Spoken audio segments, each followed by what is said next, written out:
One, two, one, two, one, two, one, two, one, two. We are back at it. Big salute to everybody who is popping out on the multiple platforms that we are on. Big salute to the people who are on Instagram on the side over here on my phone. Big salute to the people over here on Facebook. We are also on Twitch. And of course, we are on YouTube. For the people on YouTube, make sure to hit that like button. Let's break the algorithm with this one. We got a lot of different things to get to. The news is moving in real time. So we got to make sure that we keep up to date with everything that's breaking. Big salute to everybody who's popping up on Instagram right now. I'm going to do a quick share right now on Facebook.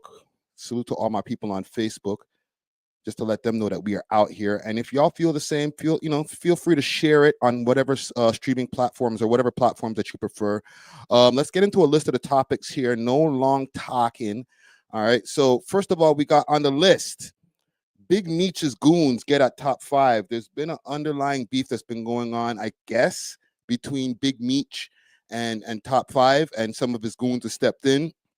Also, I'm going to do a reaction to the recent Pop the Balloon that happened over here with the homie DJ Snoopy and the Real Bad Girls of Toronto, and my co-host DJ Czar, who was one of the contestants on there. So we'll definitely get into that.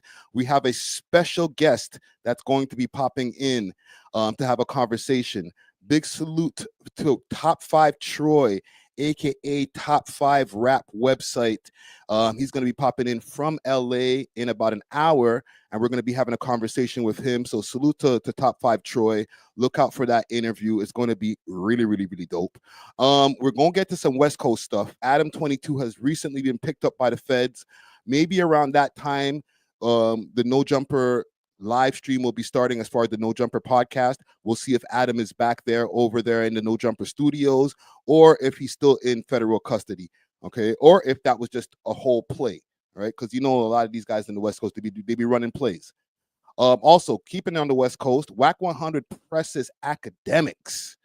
I think Wack 100 is kind of unraveling. He even revealed in this recent phone call that he did over to No Jumper that he's somewhere in the mountains somewhere. He's getting out of Dodge.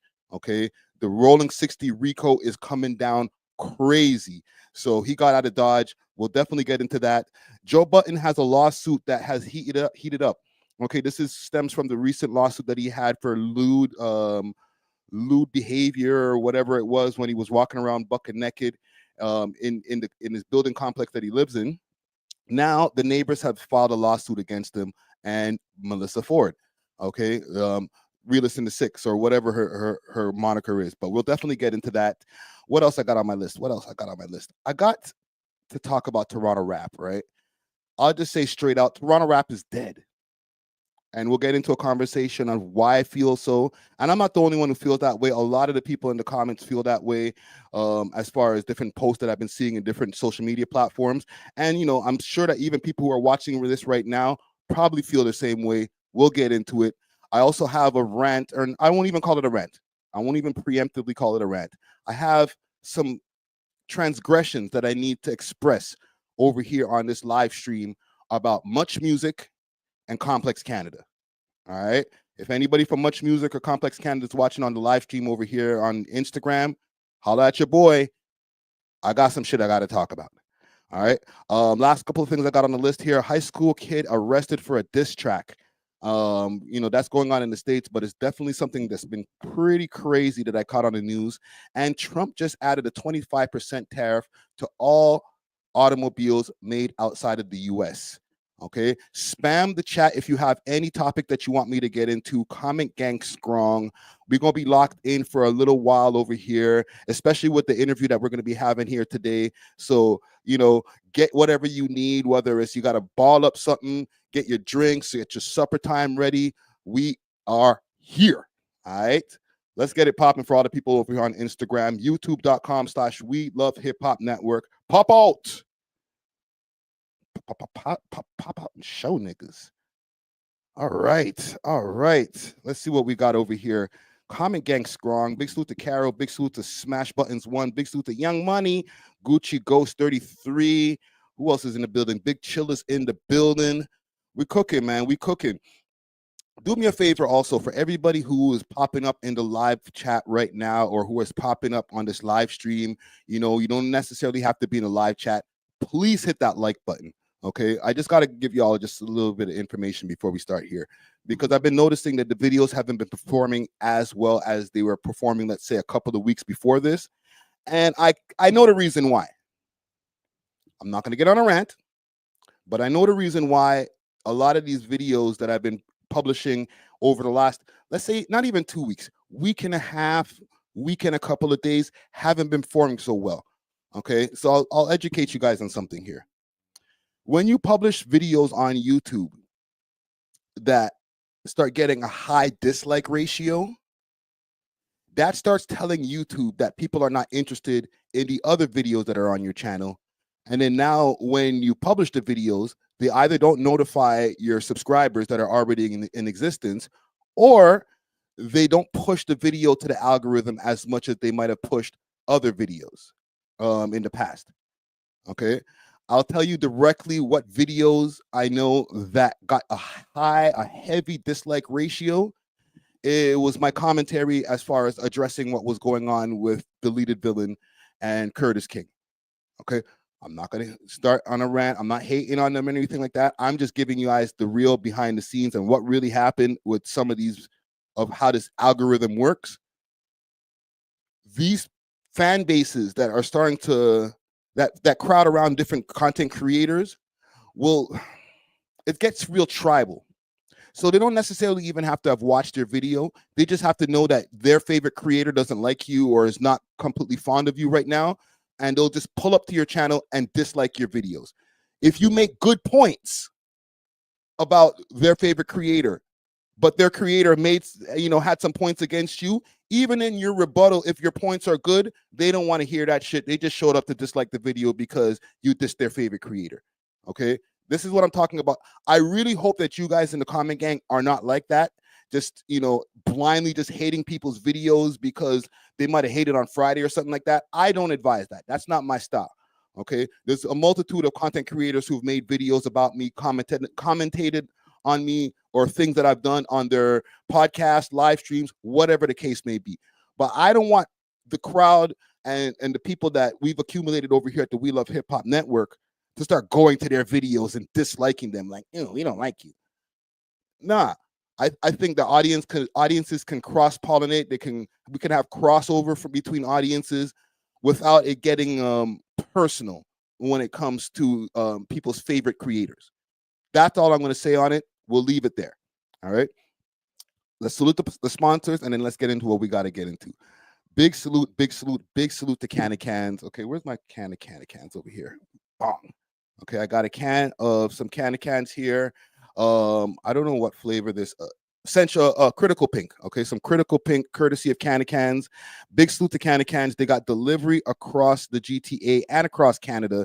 Okay, they are also Diamond Club is the maker of Can of Cans, so you can find them on the Can of Cans page. That's Can of Cans _Canada1, or you could go to the Diamond Club page and you can find edibles, pens, anything you need. All right, hit them up on their Instagram page as well. That's Diamond Club _Ontario.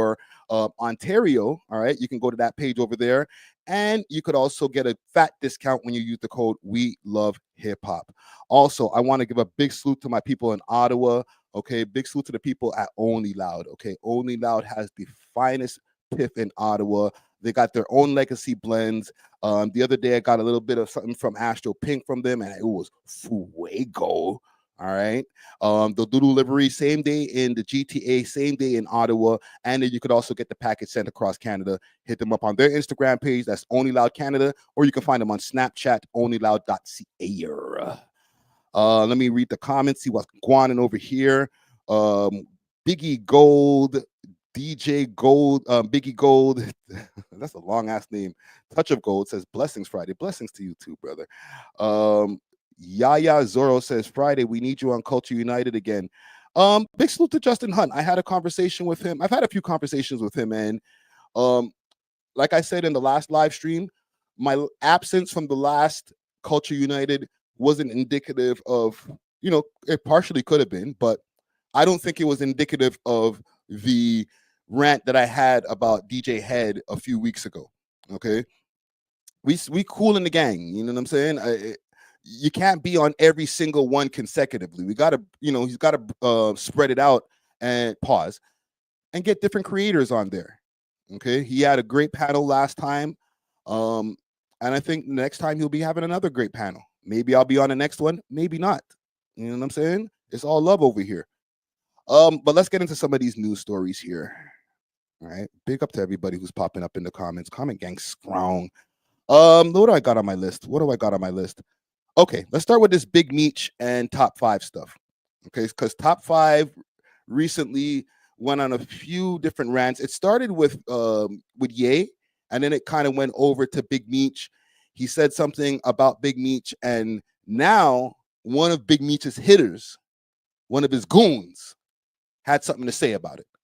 All right, let's go pull up some stuff here. Let's go on to X, aka Twitter, and start from the root of the case. Big salute to DJ Czar, aka Boro Song, aka No Mustache.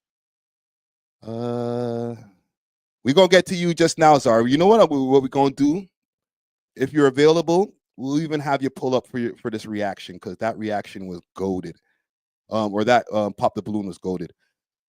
Let's see. Let's go back on my Twitter here and see if we can find this top 5 stuff. Jesus, I gotta go far back. I be posting a lot on Twitter. I'm actually gonna get the check mark. I'm gonna take the plunge and get the check mark. But let's find this post here with top 5. Holy shit! How far down do I have this shit? Don't worry, gang. We'll get to it in a second. It's right around here. Right around here. Holy shit, man. My bad.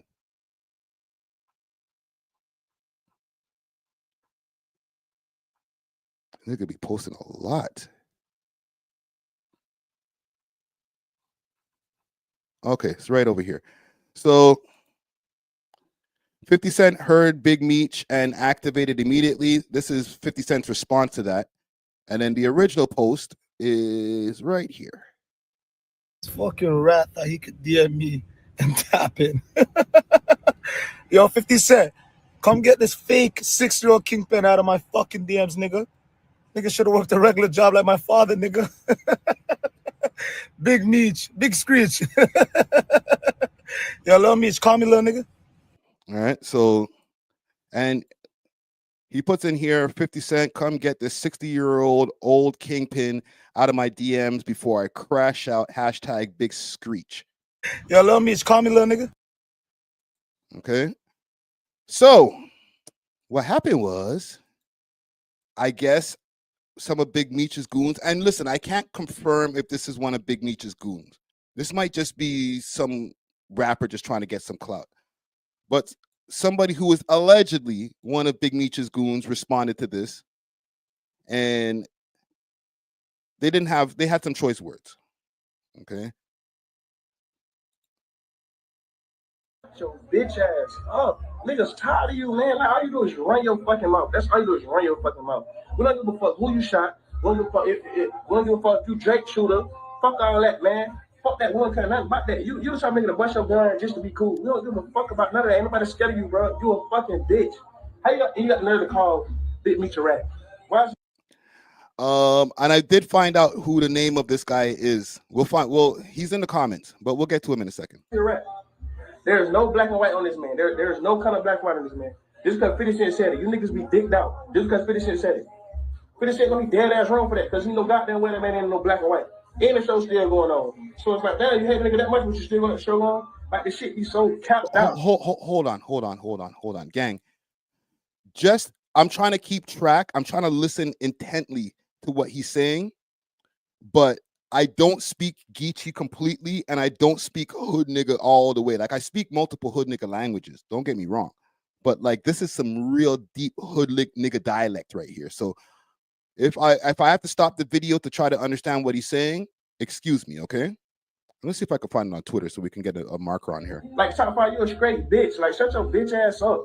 Shut your bitch ass up. Top 5, shut your bitch ass up. Niggas tired of you, man. Like, all you do is run. Okay, we ain't gonna do that 2 times. But what I will do, I'm gonna pull it up on Twitter just because I want to be able to understand everything that this gentleman's saying. I'm kind of lost. Let's get back to this guy over here.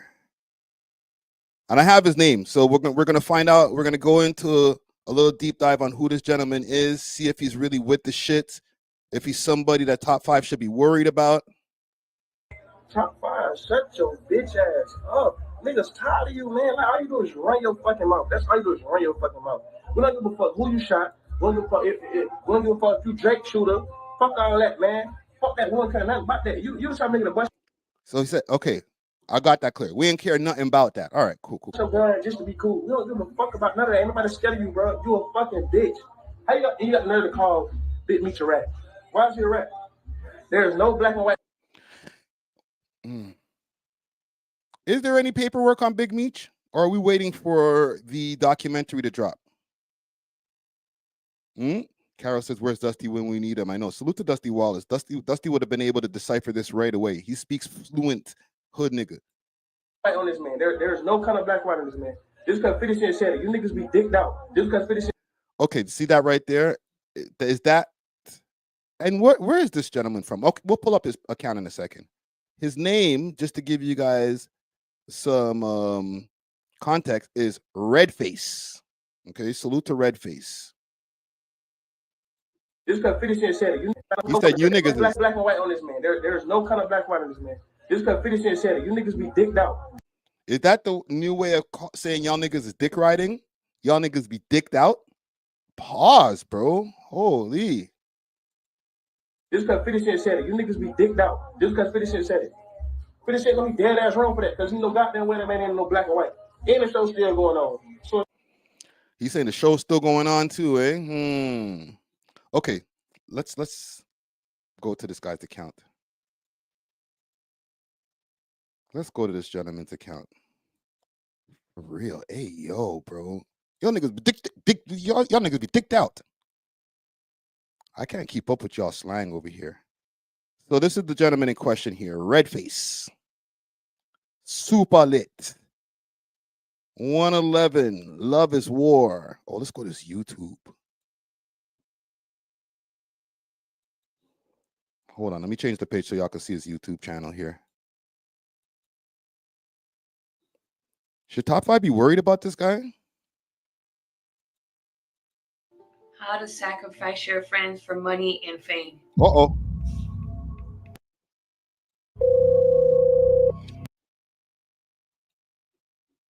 You look like a Miami nigga. What it is it good for? Shorty got the grills. Absolutely nothing. It's y'all, not you all. Y'all. It's y'all, not you all. Let me show your goofy ass how to do this shit. Let's go, man. Show love, tell me why you wanna hate. I see it in your eye, but you lie. I know it ain't no love. You know that you can't. You say you ain't K when you know that you ain't.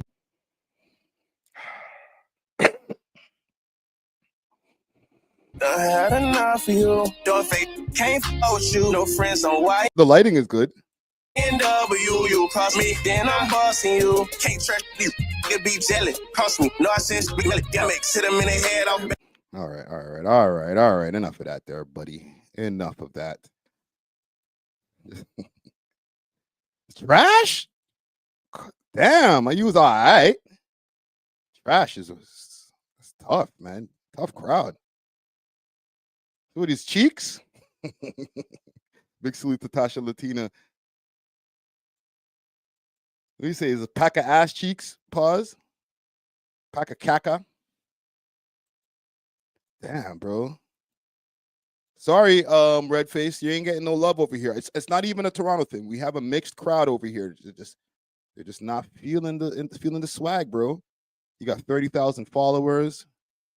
He got a post from Flacco. Man explains how he found out his aunt, who was super heavy into voodoo, tried to sacrifice him. Interesting. Crazy shit. Let's play with the audio. Has there been a time you think somebody has tried to sacrifice you? Yeah. My auntie, actually, like, she used to do crazy shit. My auntie. I ain't gonna lie to her, my mom used to always say, like, she used to, like, fuck around with the voodoo lady and shit. Like, we ain't, like, you know, that's when we got a little older, but when we was young, I used to realize crazy shit. You know, they always say you have to have something from somebody, like a hair, a piece of clothing, or some shit. Jeez. But she's like, even when she's doing her hair and shit, she's always take it and put it in this little box shit she had, like, and then, like, shit started getting weird, like a evil ass spirit on her ass, you feel me? Energy. Yeah, like a weird ass energy, like. But ain't gonna lie, everybody around her, like, people, I know people die, you feel me, every day, but people, like, have died around her, like a lot of people type shit. You feel what I'm saying? This shit just crazy because, like, it's hard to believe, you feel me? And people think you crazy, like, you tripping. Has there been a time you think somebody has tried to sacrifice? Okay, all right. Yeah, nah, man. She had this boyfriend one time, right? Now I'm invested. I'm sorry, gang. We'll get to the next story in a second. I know this is a top 5 story, but now I'm invested in Redface over here. And the dude went to the dude felt something wrong, like, so he went to the hospital and they was telling him, like, what you been eating? Like, what you been? He had bleach in his system. Oh shit. Jit was eating bleach. You feel me? I feel you, feel bro. me? Or drinking bleach. You feel me? I ain't saying, you feel me? You know, I ain't gonna say no names and shit. But anyway, man, he had one time they got into an argument in my front yard. And she was like, I wish you would, she was like, I wish you were dead and shit, you know what I'm saying? I promise to God, the nigga felt like the nigga just fell off his truck. I don't know what, hit the head, almost died. They're talking some real obia shit over there. They must be in like Louisiana or something like that. I don't know if 5 got to be worried about this guy. He might have to. Yo, 5, fall back, bro. Fall back, fam. You don't want the obia on you. All right.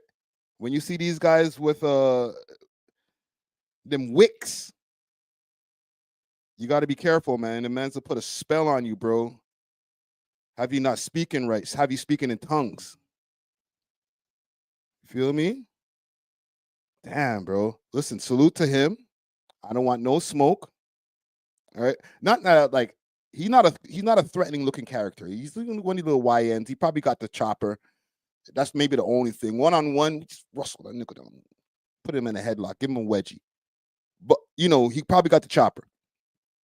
But other than that, that man could probably do some long-distance voodoo on you. So fall back, 5. Just fall back. All right. Big Meech ain't really popping like that. So you don't really have to be focusing on him. But salute to top 5. Salute to Don, the Nero. He says, what's the topic? Just tuned in. We were just talking about top 5 beefing with one of Big Meech's goons. All right. Don't run into the voodoo goons. You know, you fuck your whole life over, bro.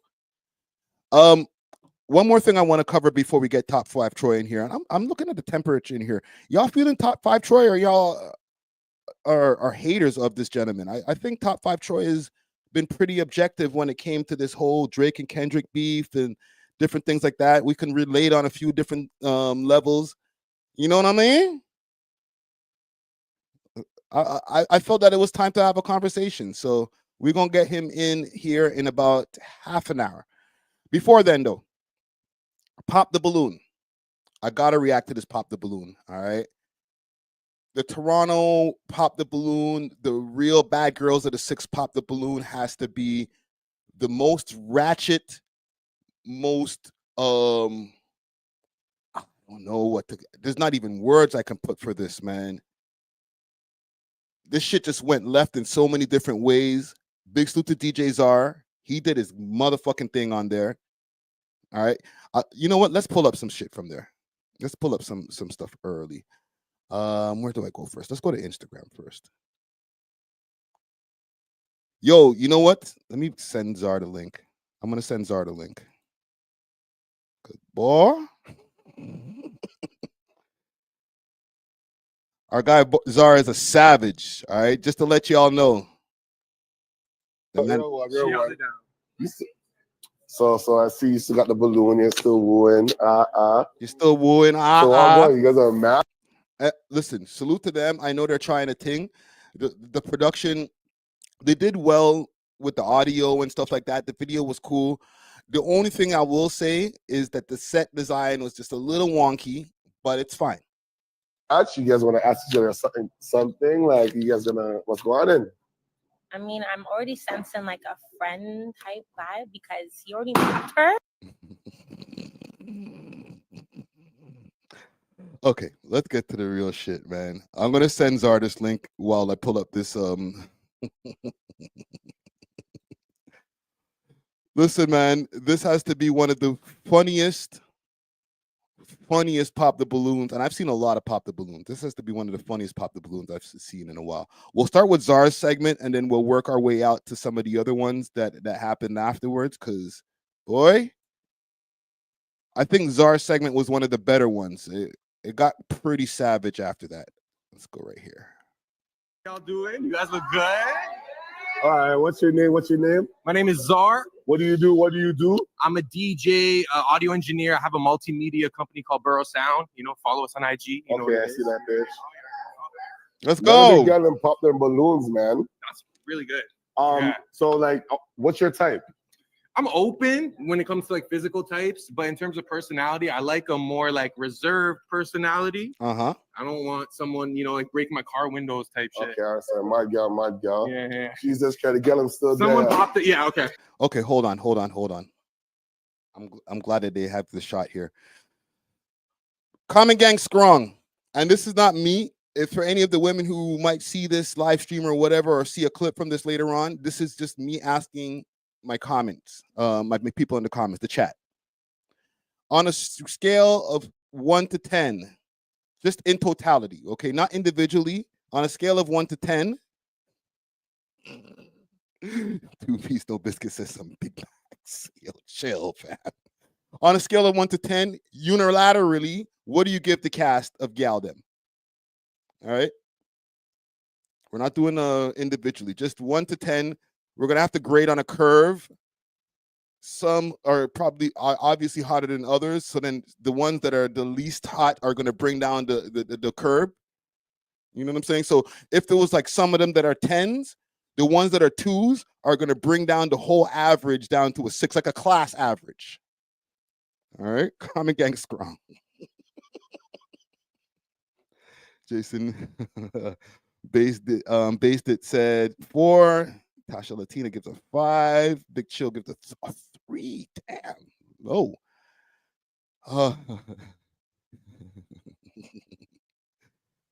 Oh man, tough crowd.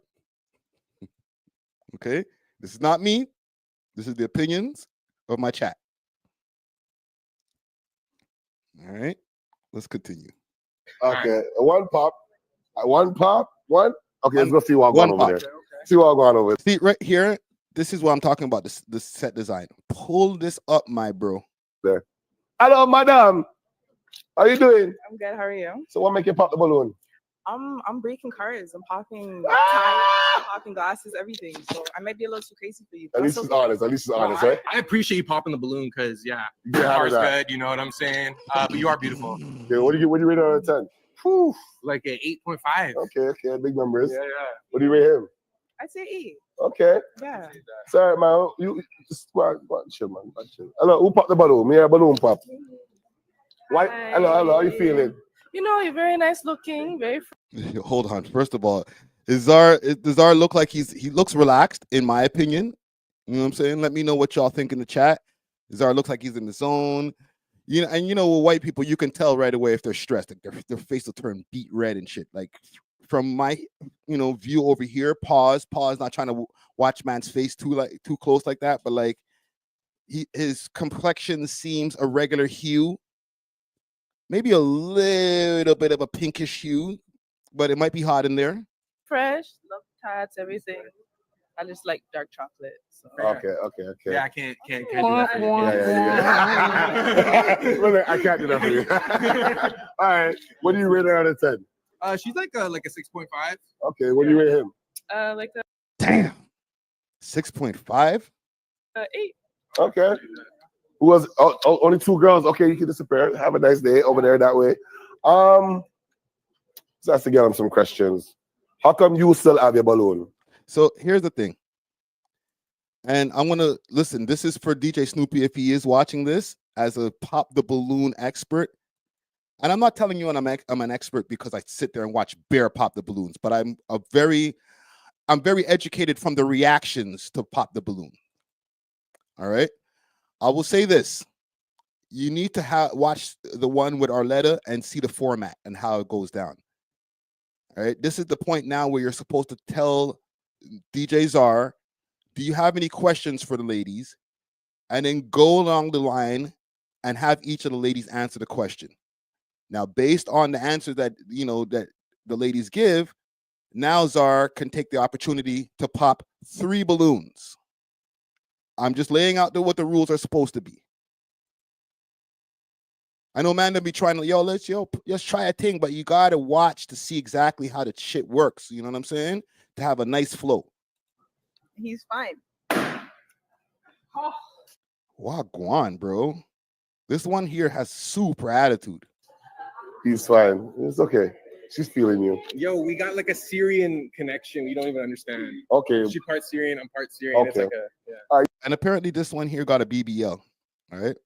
Y'all feeling the BBL? Is it BBLing? You heard what she said. Yeah. Oh, head to you. Hey, How you feeling? I'm feeling great. How are you? So why you pop the balloon for? I don't think you can handle my Czar, if fucking you see this, craziness. come up, 'Cause, fam. yo, bro, me? Off the Hennessy? I'd fucking stab you up. I'm sorry. Damn. I don't think anyone's supposed to handle that No. Stay away from those, fam. I know them ones there. craziness, to be honest. Me. Okay, no, yo, it looks good.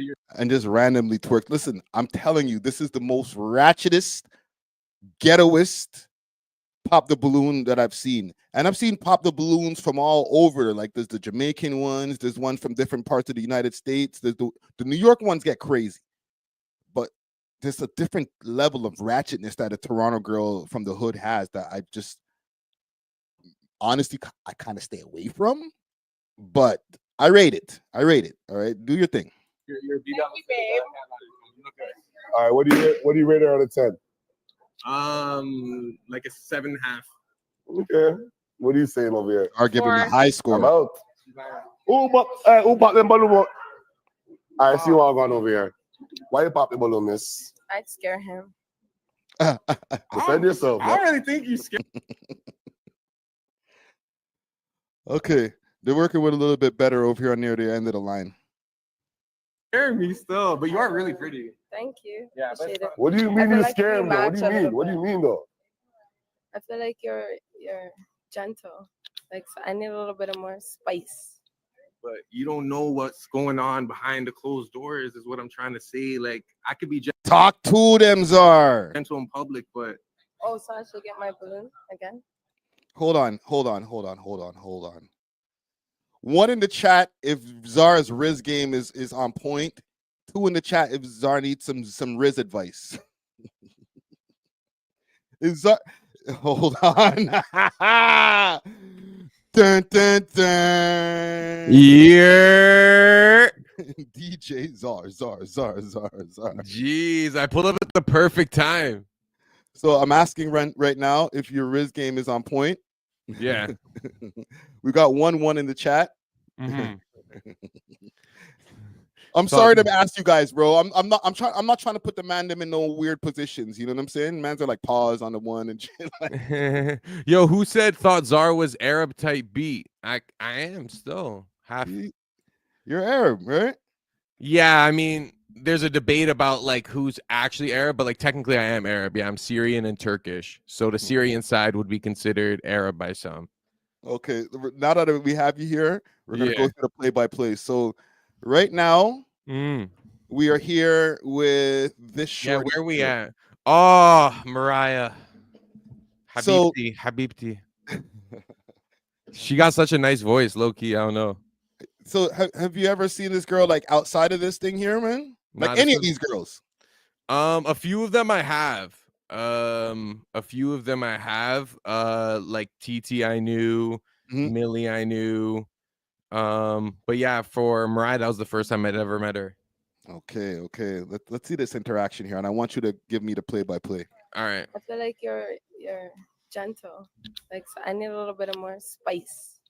But you don't know what's going on behind the closed doors, is what I'm trying to say. Like, I could be gentle in public, but Oh, so I should get my balloon again?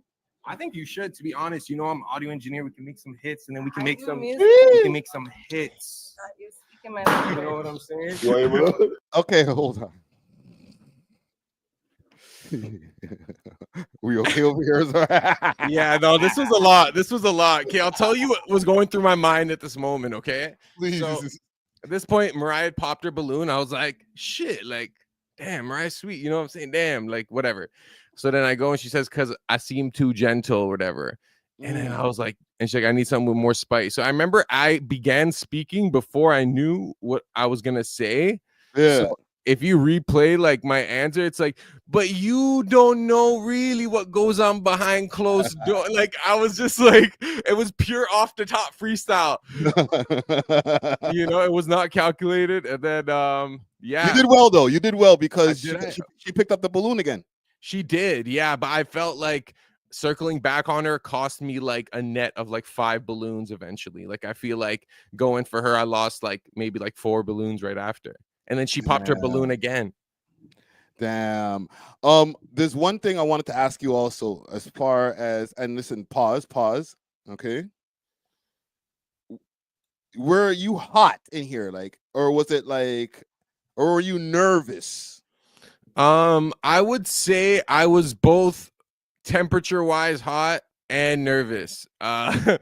Because we were there for so long, everyone's balling up, drinking in this like closed space. We're like, and all the contestants were like backstage, so it's even a smaller like area, you know, and just a bunch of mans there drinking, ball up, whatever. So yeah, it was warm in there, but thankfully I went early in the day, so I got to get it over with. And I just remember thinking, like, I just don't want every girl to pop at the very first entrance. That was my only fear, and thankfully that didn't happen. But I feel like I could have said a 1-2. Like, I feel like looking back, I'm like, I should have said this. It would have been more smooth if I had said this, like, you know? Okay, so let me see. Let me get to a high point here where we're gonna pop the balloon. Why are you popping the balloon? Why are you popping? Because that multiple connections, and then she said that y'all is friends, and my man can't have no female friends. So. We're not even friends like that. We just met. No.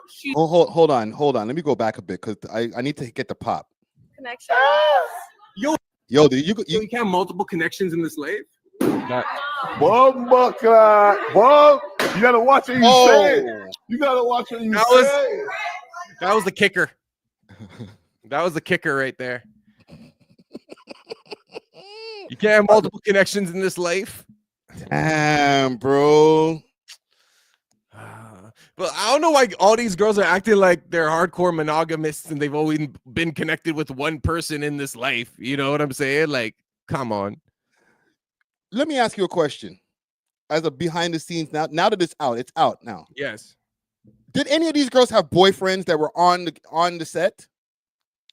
Boyfriends, I'm not sure. There were definitely dudes that were rolling with some of the gal.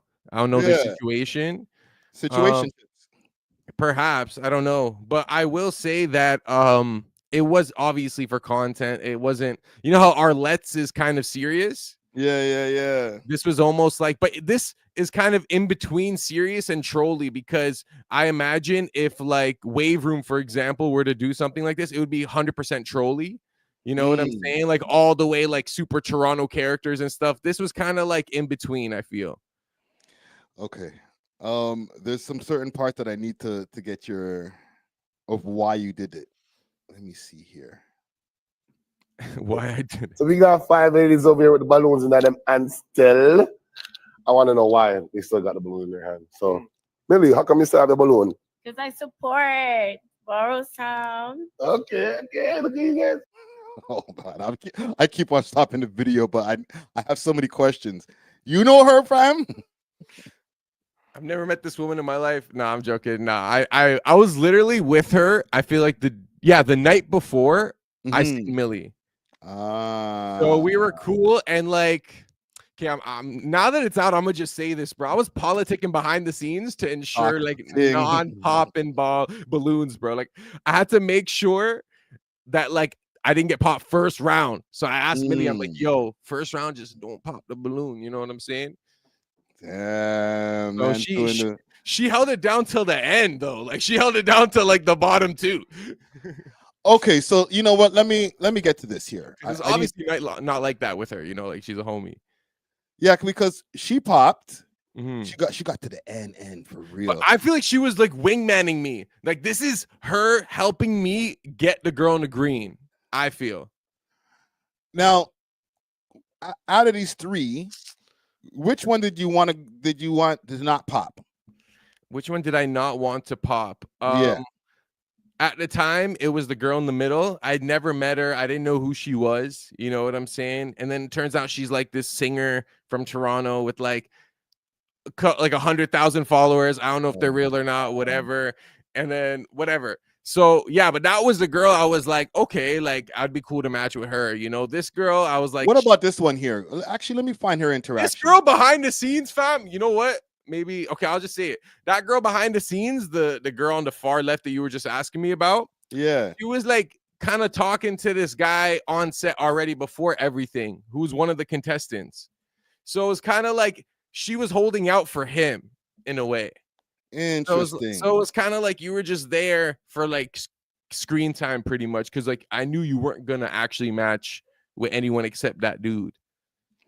Let me see if I can find the ladies without a balloon, the girls without. Because you guys had a issue with the way that you talked or something like that. Yeah, she called me out for the way that I speak because she said it was too proper.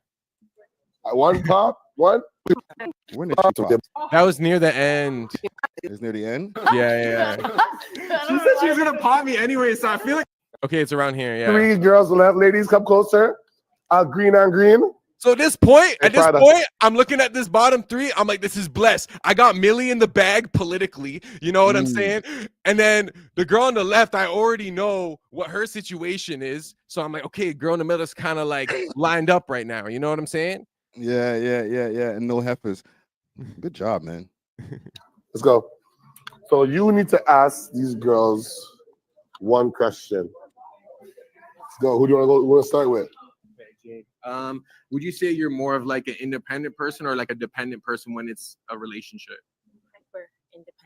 Hyper independent. Okay, like distance type. Okay. See, here's the problem. He shouldn't have made you ask a new question. He needs to get the answer to that question from all three girls. That's how the game goes, man. This is what's pissing me off, man. I like the way Snoopy hosted it because it's unique. No one else hosts like that. He adds his own personality. In terms of the structure, you're right. There could have been consistency in the question, answer, response kind of arrangements, but he was just winging it. Like, no, man, just stick to the structure. What you said, it was true. Snoopy was a great host, but just get the structure. And then it'll be way easier for him than just trying to figure out, oh, what do I do next? Yo, give him a rating 1 to 10. Like, you know what I'm saying? Okay. All right, let's continue this here. Okay. She said she was gonna pop me anyway, so I feel like I might as well. Like, why are you there? Try your luck. Should I just do Ask it? Ask us. We'll get there. Okay. What? Where are you from? What kind of question is that, Zara? Come on. That's because yo, fam. First of all, I know this girl doesn't want me. She said she was gonna pop it anyways. 2, I don't actually care. So it's like, where are you from? You look exotic. You know what I'm saying? Like, I got in my white man bag, just straight. Like, what's your ethnicity? Damn, bro. Like, it's like all your riz just like disappeared in a second, bro. I wasn't trying to riz this girl, fam. Like, he just asked me to ask her a question, and I was like, where are you from? Like, I actually what was I gonna be like? Okay, so if your man's in this situation, right? What would you do? Like, fam, I don't care to hear anything about what this girl has to say. What's your love language? I'm sure more people would want to know where she's from because it's like she looks good. What are you? You know, comment in the chat if you're curious to know. No, guess her mix right now before she answers. If you haven't seen this yet, what would you say? I mean, you've seen it, right? She looks like she's like a Portuguese or something. You're saying Portuguese? Yeah, I would say Brazilian, Latina. That's kind of where my mind was at. Yeah, but in the way she talks, I was just like, I couldn't tell. It's just she sounded like a Hoodinese. My ethnicity. I'm I thought that was Duffy. Oh. I'm Argentinian and Filipino. Okay. Interesante. That's lit. Different. I know. Okay. What did he say? It was you couldn't do it right. Well, what were you trying to say? I said, "Oh my God," in Tagalog. Obviously, I'm not fluent in Tagalog. It's okay. All right. I want to get to here right here because this is where it got kind of savage. This one popped because that's your homie, right? Your political connect. Broski, I played the game correctly. Or you want to ask him a question? No, I don't. I already know what's going on. No, I think I should. You know who you I are? don't want to say too much. Yeah. You know. All right, go on. Hold on. Before you pop, my bad. I'm. You know, it is a reaction, so fuck it. We can stop it as many times as we want. Yeah. Listen. Good move right there. Instead of over talking, that's how you talk yourself out of pussy. Is talking too much. Bro, you know what I'm saying? 100%. When you were just like, nah, I think I know what I want to do, rather than being like, okay, well, like if we were walking in the park and and just making some real pussy dry up kind of question, you just said, no, I'm gonna fall back and let the riz happen. Good job, bro. Respect. This is things you learn as you age, bro. I feel like I've talked myself out of a lot of pussy. You know what I'm saying? You're in the Uber and all of a sudden she just starts drying up. Can you just, maybe put the location to my house? You think you're William Shakespeare? It's like, buddy, you're fucking 15. Shut up and just go and accept the pum pum, bro. All right, let me go. Why you pop our balloon, man? Yo, there's, Millie's the homie, you know what I'm saying? Okay, and I rock with, yeah. So, all right, you know what it is. All right. I was trying to. You held it down. So here's the thing the finale of where I wanted to know what was going on in your mind when this happened. First of all, I thought about how my corruption works. Hold on. Let's let it play, and then we'll get the reaction. Okay. So I see you still got the balloon. You're still wooing. So all going. You guys are a match. You guys want to ask each other something like you guys gonna what's going on? I mean, I'm already sensing like a friend type vibe because he already met her because it was her. Yo. What you do that for, bro? Cause fam, I realized in that moment, right, from a content perspective, I was on the way to being violated. You know what I'm saying? I realized it the moment. Okay, I don't know if you can rewind it a little bit. I have the pin in my hand and I'm kind of playing with the pin, so I feel like a little trigger happy at this point. Imagine like holding your gun, fam. Like you just and then, so it's like you're already ready. You know what I'm saying? Yeah. Look at my hands. I'm fiddling with the pin. So I see you still got the balloon. You're still wooing. So all going. You guys are a match. You guys want to ask? I got it on me. I can see your body language. You look like you're ready to go juke something, bro. I'm super ready to crash out here in case, because I'm like, it's not. I wasn't really like. I felt like maybe she thought I was cute or something, but I don't know if she was interested in actuality, right? So Yeah, I'm like, okay, yeah. like just because I made it to this point, I could still get popped. So like, let me just tuck it. You know what I'm saying? Like. This guy took the shit off safety. I was pin happy. You guys gonna what's going on? I mean, I'm already sensing like a friend type vibe because he already met her because it was her cousin. So now I'm gonna ask you this. Because she's who cares what she's saying? She's just making a bunch of excuses. But yo, her excuse made no sense. She said he popped it because he said she was her cousin. I never friggin' said that. Who's cousin? Like I still don't understand that from a behind the scenes perspective. I have no idea what her reasoning was. But yeah, go ahead. If she didn't say anything about that friend zone shit, would you have popped the balloon? Absolutely not. There we go. Yo, she's sweet, no? Like you see, we look she- good together. You know this, like what? I know Dr. Umar Johnson wouldn't approve of this match, but like, I think we look alright. You know, this is exactly. Don't bring Dr. Umar into this. Well, listen, bro. I appreciate you pulling up here on this Yo, this I reaction. want to add to the lore a little bit. Yes, please. So that girl, right? There's a YouTube comment left, and I don't know how true it is, but it was a girl saying, "Yo, that's where my sunglasses went, Mala." Blah blah blah. And this girl calls herself Prada, but like I don't know if it's even her Prada glasses. I don't understand what. Never mind. I honestly, I was just cheesed that she sort of violated, but she was nice, like behind the scenes and stuff. And I got my one liner in.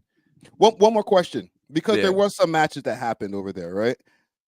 Did they actually like link up after? Did it seem like they were gonna link up, or did they make the match and then just go sit in separate couches somewhere? One guy, so if you watched it, the first man, the friggin' what's his name? Exotic Butler. The Exotic Butler, him and his girl were like whining on each other, like at the shoot, holding hands, like they were super on it together. You know what I'm saying? But everyone else, I don't think so. I think Sav and her, man, I think they might have actually cut for real. Okay, so we might actually have some real connections that happen off of this. I think so. Yo, I feel like we should film one still. Like I want to host one. I feel like we should do one for We Love Hip Hop. Imagine you get like a bunch of like rappers and things or something. Like I feel like we could do something like that. Yeah, and maybe we can do it with. And listen, I'm not gonna diss, but without like showing. They were showing the edge of the freaking thing, bro. Like past the white wall, man. Like that shit pissed me off, man. Don't do that, bro. Like we're seeing the side of the set, garbage can, shit like that. Like don't do that, man. I know, but I feel like it doesn't take away from the video. Like I feel like performance and quality wise, it meets the minimum in terms of sound and visual. Yeah. Like obviously there are little things that obviously you're gonna notice and stuff, and like the people talking in the background and whatever. Yeah, but yeah, I feel like you need like a full production set. You need one person whose job is to like hold the thing to be like quiet on set. You know what I'm saying? Like that's but yo, if you were to do a We Love Hip Hop Pop the Balloon, what would that look like? I don't know, man. That's something we'll have to workshop behind the scenes. Listen, let's wrap this because I have my my guest here waiting backstage. All right, salute the chat. Done no Friday. Yo, salute to you, brother. Good job, man. Peace. Salute to DJ Czar, man, and salute to DJ Snoopy for putting together this Pop the Balloon, man.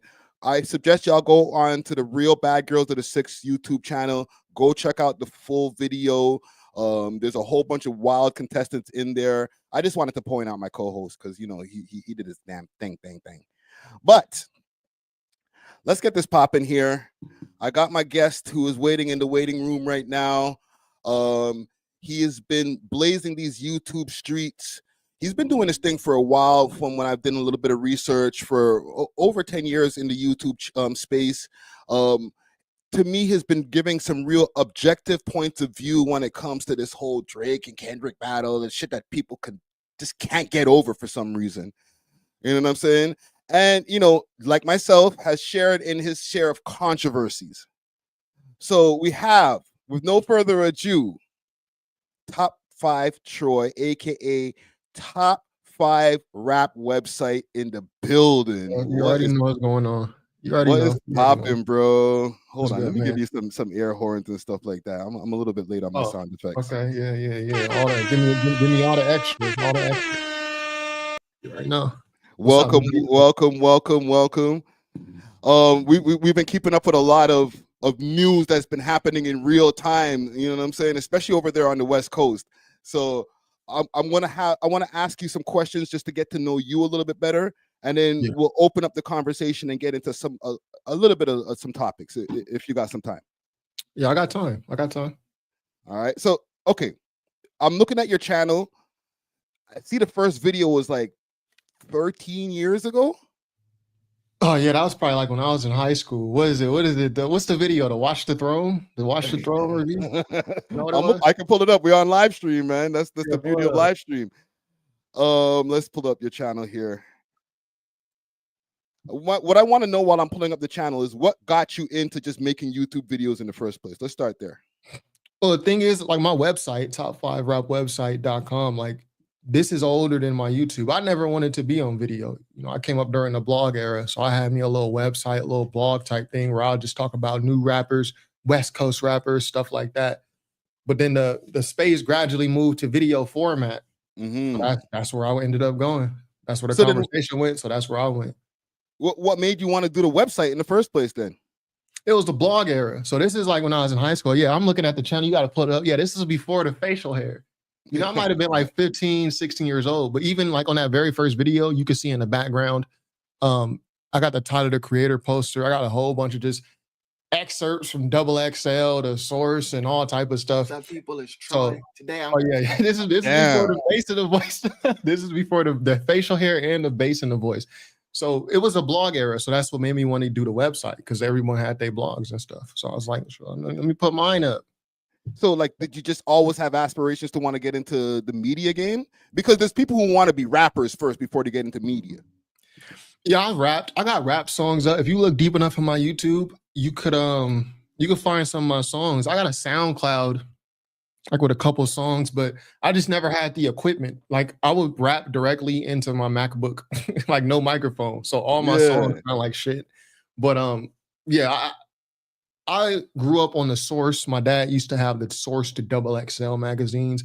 And at the very back, it will be all the album reviews. So to me, this is the most interesting part of the magazine. I'll be like, what is the album? How do you even review an album? I'm like 6, 7 years old. Yeah. It's like, how does someone review an album? And then I just started listening to the albums they were reviewing. That's what I started doing. Now my channel is not really album review focused. Just the way things have gone. But most of my channel, I have like 800 plus videos. Most of them are just album reviews. So that was my whole thing. And with you, just from I see from your demeanor, right? Yeah. You don't seem like you're on some gangbanging ass shit, unless I'm wrong. You know what I'm saying? Oh no, that's my family. You know, I grew up where I grew up. I was born at MLK Hospital in Watts. I grew up on 87th and Central, Crenshaw and 63rd. So the people who know, you can do the math. That's my family. I was always told to stay out of that stuff. By my family in the streets and by my family who was in prison, they will all be like, nah, you're not gonna do this, you're gonna go on another route. So yeah. Yeah, because I've always wondered when people come from different parts of Los Angeles, how do you stay out of the gang shit? You know what I'm saying? Like, your people's told you, did you ever have like that little urge when you were young to, let me fuck around and do some bad shit and like, join the gangs and shit? Yeah, I feel like unfortunately a lot of younger black men, they don't have positive male role models. Me, I had positive male role models. My dad and I got like 5, 6 uncles. Nice. You know what I mean? So they wasn't gonna have it. So that type of thing never even came in my mind. Now, obviously, when I was in school, my friends were in gangs, like they did what they did, but everybody always knew what was up with me. This is just not what I do. So I think a lot of people lack that positive male, and through no fault of their own, they lack that positive male influence. I didn't lack that. So it never was even something that crossed my mind. My thing was, I'm me. And obviously being in a gang and being in some of these areas, it's more beneficial. I mean, the girls like you more popular, like you got more friends. But I was always like, I'm me. This is what I do. Y'all do what y'all do. Yeah, and I also heard you speak on a recent video about how you used to hang around with multiple different crews, like different types of crews in high school. Like you were diverse in your friend group. Can you talk about that a little bit, man? Yeah, I never like you probably notice if you watch my channel, I'm not like a group person, right? Even in college, I was in a fraternity. I deactivated. I left the fraternity after like a year or a couple months. I'm just not a group type person. And so in high school and just in school in general, I just had different friend groups that for me, they gave me different value, these different friend groups. And to me, it was never a big issue, but sometimes people find issue with this. Why are you hanging out with them? Why are you hanging out with them? I don't answer to y'all, man. No, I don't answer. So yeah. I think that kind of translated more into like the way that you do your content as well. You know what I'm saying? You've been pretty even keeled even when it came to the battle. All right. Yeah. I think one thing that you'll take from me is, or just not just you personally, but just the viewers, it comes across very strongly that I don't really care about being liked. And I think that's something that translates into like real life, like who I am actually in real life. There are people who watch my YouTube who in the comments who actually know me from wherever they know me from. Yeah. I just don't care about being liked. And I think it comes across very strongly. Dude, there's this video that I want to bring up here. And we'll pull up the screen. Let's go. Are we getting into the mess already? What are we doing? Yeah. We get into the mess early over here, man. The video that really started to, like, it was about 9 months ago. You've had other videos that have gained attention, right? This compilation of Meg Thee Stallion freestyles did really well. Yeah, that was like my first big video. Really the Vlad one, but that didn't really do numbers like that. That got probably like 50, 60K. Yeah, that's the one that got you blocked by Vlad. Yeah. Shout out Vlad, Right? man. Unblock the me. Vlad. Right? Yeah. Unblock Troy, man. Troy's a good guy, man. Yeah, but this appreciate video you. right here, Drake's sir. Kendrick disaged terribly. Yes, sir. Can we get Gonna into let it? it die now? No. This Oh, time we're going on. So this is about 9 months ago. This is June. What was out by this point? This is already not This like is the end of everything. Like in terms of the Kendrick and Drake beef, everything had already been over. Yes, because you spoke about Heart Part 6 in this as well. Yeah, this is like months after everything ended. So yeah. So what was the temperature like once that video came out, as far as like the audience that was the influx of audience that was coming onto your channel? Well, for me, it was just an exciting time. Y'all can see I got 17K. For the amount of people who talk about me on YouTube, like I was watching, somebody sent me some stuff today. It's like these random people just like talking about my channel. So I think I'm known, but when you look at the subscribers, it's not that many subscribers, 17K. So this video was a big moment for me because I went from like maybe 6,000 or 7,000 subscribers to like 12,000 in like a matter of days. And I had never seen my subscriber count double off that on a video. And the Kendrick and Drake stuff, this was something I had been reporting on already. Like, and like I said, this is not during the Kendrick and Drake beef. This is after it already happened. So for me, I was just breaking down the bars. And it just went up for some reason. I don't know what about it. I remember I posted the video like on a Tuesday at like 1 a.m. because I'd be sleeping like hella super late. And then I checked it at like 3 a.m. right before I went to sleep, and it had like 1,400 views. I was like, okay, this might do something. Yeah. Then I wake up the next morning like at 8 a.m. and it was like at 25K. And I was like, oh. Then later that day I checked again. It was like at 70, 100, 2, 3. So it just went up. Now, as far as with the comments, right? Let's dissect this a little bit. Let's dissect it. With the comments, were they more of a Drake-friendly audience or a Kendrick-friendly audience? Oh yeah, this is a straight up Kendrick-friendly audience, which I would like to think I'm a Kendrick-friendly channel. Like Kendrick is one of my favorite rappers, top 5 for sure, top 3 more than likely. Kendrick, Jay-Z, Lupe. So this is definitely a Kendrick-friendly audience in the comments. So, and just to clarify that again, all right, just for the people who might in the back who might have not heard that, who are your top 3 favorite rappers? Yeah, Jay-Z, Kendrick, Lupe, no particular order. Okay, all right. I just wanted to make sure that was yeah, heard. yeah. For the people in the back, right? Because like myself, Kendrick is one of my favorite rappers too. But at some point in time, the shift started happening where the Kendrick audience started turning on myself, and I seen you having the same issue. Yeah. Can we pinpoint when you think that stuff started happening, man? So here's, and I'll answer the question by like giving an example. And my channel has always been like this, right? When I listen to a song or an album, I'm thinking multiple things. Like I may hear a Kendrick song and I may be like, man, I really like this beat. This producer always has like these interesting bass lines. Kendrick has like this kind of punchline setup that he's done in his past couple songs, but I don't like how he does the ad libs this way. Like I'll have multiple thoughts about one song, and then I'll create multiple videos off of these individual thoughts based off one idea, based off one song.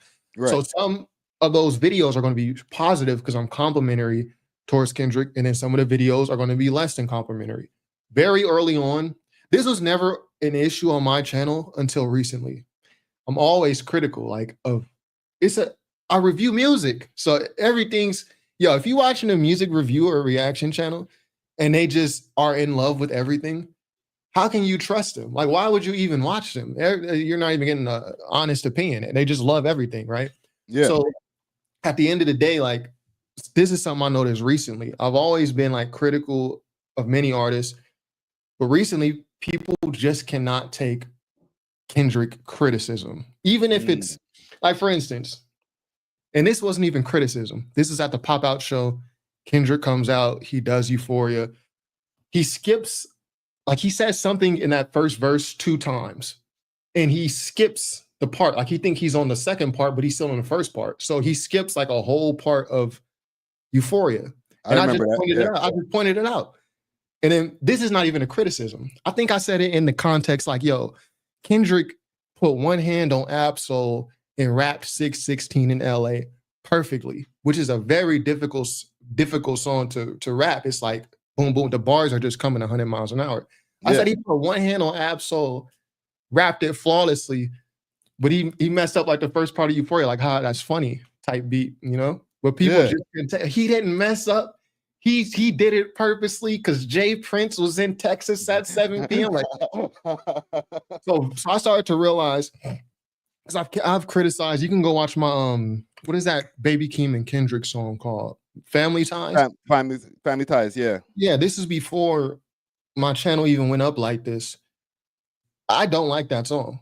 And I really don't like Kendrick Lamar's recent music videos. And I talk about this in those reactions from years ago.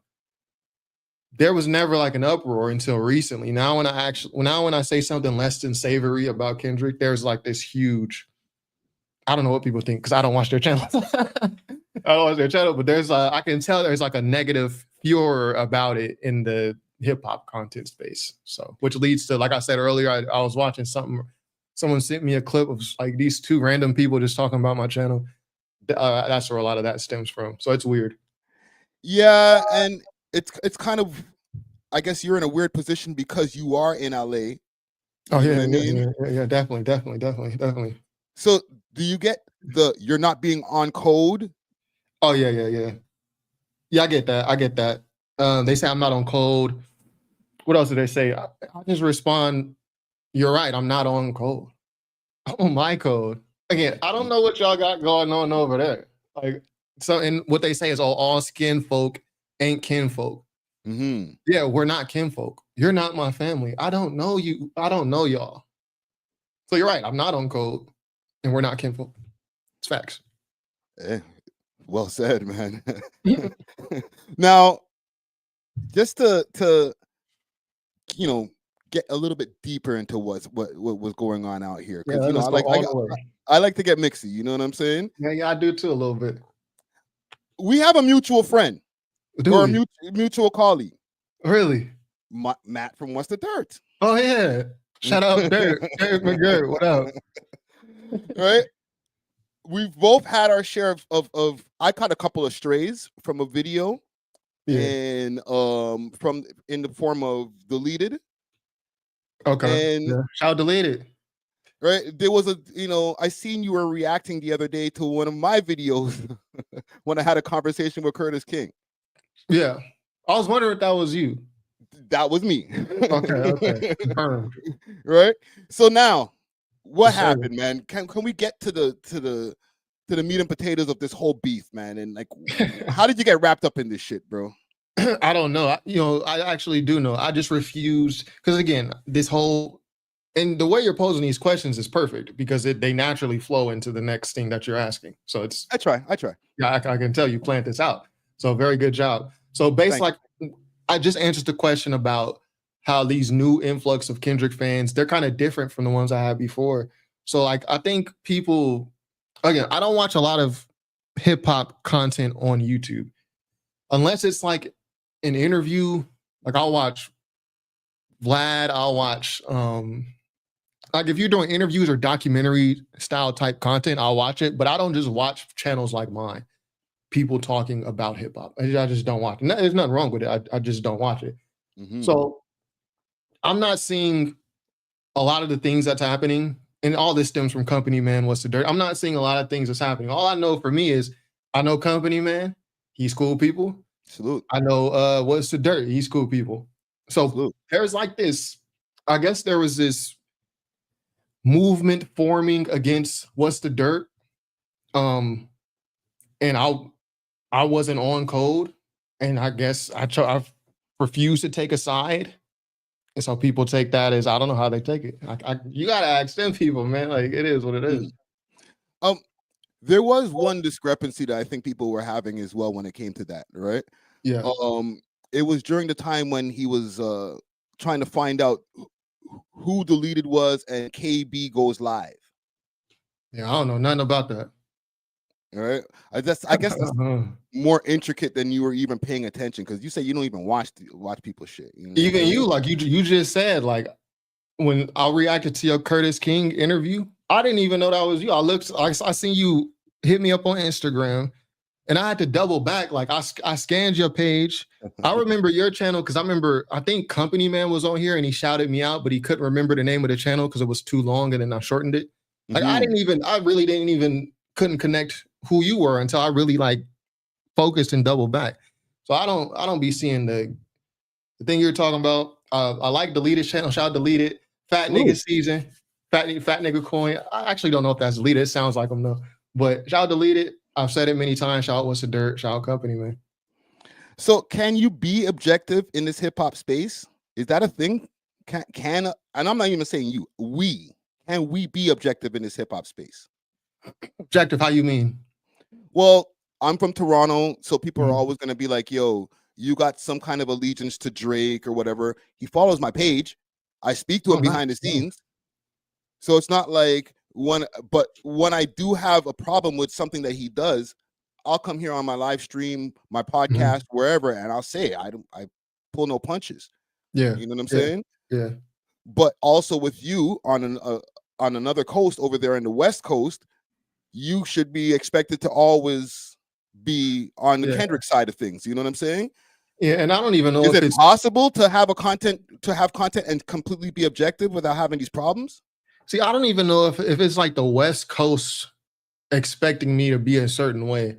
I think it's just people who are, and I don't even know if it's just Kendrick fans or stans, I should say. I think it's people who are just super into like these YouTube, they're in the discords of this guy that like, if you watch the comments, a lot of us share commenters, like they are just very super deeply into their pack, their hive mind on YouTube, and they expect you to follow. I don't even think it's a West Coast thing, honestly, because I just don't feel that. I don't go outside and feel like people say what's up to me. Like I don't feel like people are expecting me from a West Coast perspective. I think it's a mix between like a Kendrick and like just a chronically online YouTuber, you should think how everyone else thinks type of thing. Yeah. I got attacked the other day by Drake fans on Twitter, and I didn't realize, because I've been getting attacked by Kendrick fans for so many months, that I didn't realize that there was a whole other side of toxicity that I didn't unlock. You know what I mean?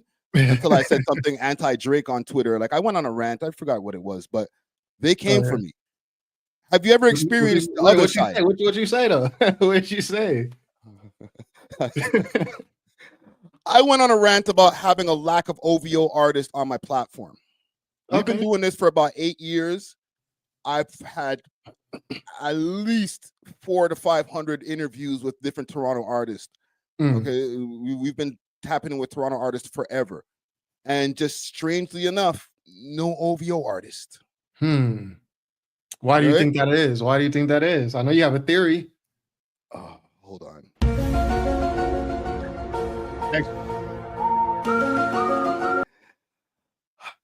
I think I might have pissed off a few people because I'm objective.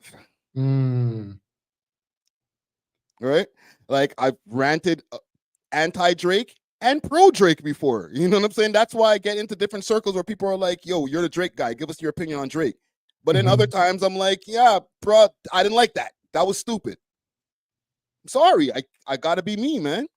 And you would think that people value that type of person. If you just got a yes man around you, how could you value that? Like you would think someone who, especially someone like Drake or someone who's an executive at OVO, you would think they value a person who can be objective, respectfully disagree, respectfully tell you where you might be going wrong, as opposed to just a yes man, which you can find yes men everywhere. But I guess people don't value that. That's a fact. That's a fact. That's the only thing. You know, even with Toronto over here, are you tapped in any way to our scene? Toronto is the only place I've been to internationally. I only really travel around California, but I went to grad school on the East Coast in Cambridge, Massachusetts. So Toronto was like a very quick flight. And I actually went out there. I stayed at the what are those towers near the arena, the Toronto Raptors? I think they were called the Ice Towers at the time. Okay. I went to a basketball game. I actually saw Drake. Drake came to the basketball game. I think it was like the Raptors versus the Blazers. But other than that, I don't really know anything about Toronto except for Drake, Cardinal, Official, John Rivers, because of What's the Dirt, and that's it. Wow, man, that's sad, man. Why is that sad? It's sad because we're not doing our part. Then we're not doing our part to make sure that we create the attention that we need, so that people from all over could at least know a few underground rappers. Because I don't know anything. I don't know anything about Toronto. Yeah, you're not. I know there's a guy named Top5. There's a guy named Top5 out there. So I know we share a suit on him, but that's about it. Yeah. And you know what? He has heavy SEO on my channel, so it was kind of like a two-for whatever. But let me ask you a couple more questions here, man, because you are on the West Coast, right? And there's been this whole thing of the Rolling 60s Rico, but I didn't see you cover it. Do you stay away from certain topics because you're on the West Coast? Absolutely. Or because you're in LA specifically? Bro, yeah, absolutely. Like, it's not a game out here, man. Like, you know, I could be targeted. Like, it's very easy to find me. I could be targeted. Like, and I'm not going to even go into that. But some of these gangs, like, they're extremely big, and some things are just better left to the other people. We already got people to cover that. Flacco is going to do a great job covering that. Akademiks is going to do a great job. Trap Laura Ross, bro. Flacco posted his earnings, his YouTube earnings on Twitter. This dude made like 40K in like 28 days, the last 28 days on YouTube. He can get up out of here if he need to. I'm not about to put myself in a line of fire, in a literal line of fire. That's not what I'm gonna do. Well, one thing I will ask you on it though, and it's just more not an intricate in the intricacies of the paperwork and stuff like that, but the podcasting. Right, like we just chopped it up about a bunch of stuff, but we ain't talking about gang shit. You know what I'm saying? Has that become too much of a trend on these podcasts? I mean, if they're willing to talk about it, the people seem willing. I mean, the people involved, some of them, I would say, they seem willing to talk about it. So, and people seem interested. The audience seems interested to hear it. So, someone's going to platform it at the end of the day. Well, on the flip side of that question, whose fault is it now? Is it the people who platform them, or is it the guests themselves? Because we've been having this debate for a while now. I think it's up to the individual. You can go, like, I went on No Jumper last month. We talked about music, and this is something they really don't do on No Jumper like that. We talked about music. We did hip hop trivia, which I won. I beat Lush. Shout out to Lush in hip hop trivia. And Lush, this was your era. You got about 15 years on me. They didn't ask nothing from the 2010s. They asked about your era. I still got the W. But they wanted to talk about Lil Meech also and like other things. And I stayed out of it. They asked my opinion. I said, yo, that's Lil Meech. That's Big Meech. I hope they work it out as a family and move on. So it's up to the individual to talk about what they're going to talk about at the end of the day. Now, I think a lot of these individuals know, though, if they don't come on and talk about what they're expected to, it's like, why else do we have you up here? You have nothing else to offer. Yeah. Like, we're bringing you here for a specific reason. We've already probably given you some of the questions we're going to ask you. If you just refuse to answer the questions, why are you even here? So I think I don't know. People are trying to get out the streets. People are trying to find different avenues, but I think they're learning this may not be the best way to go and talk about it on the internet. Yeah, because it even goes beyond the podcast and stuff like that too, man.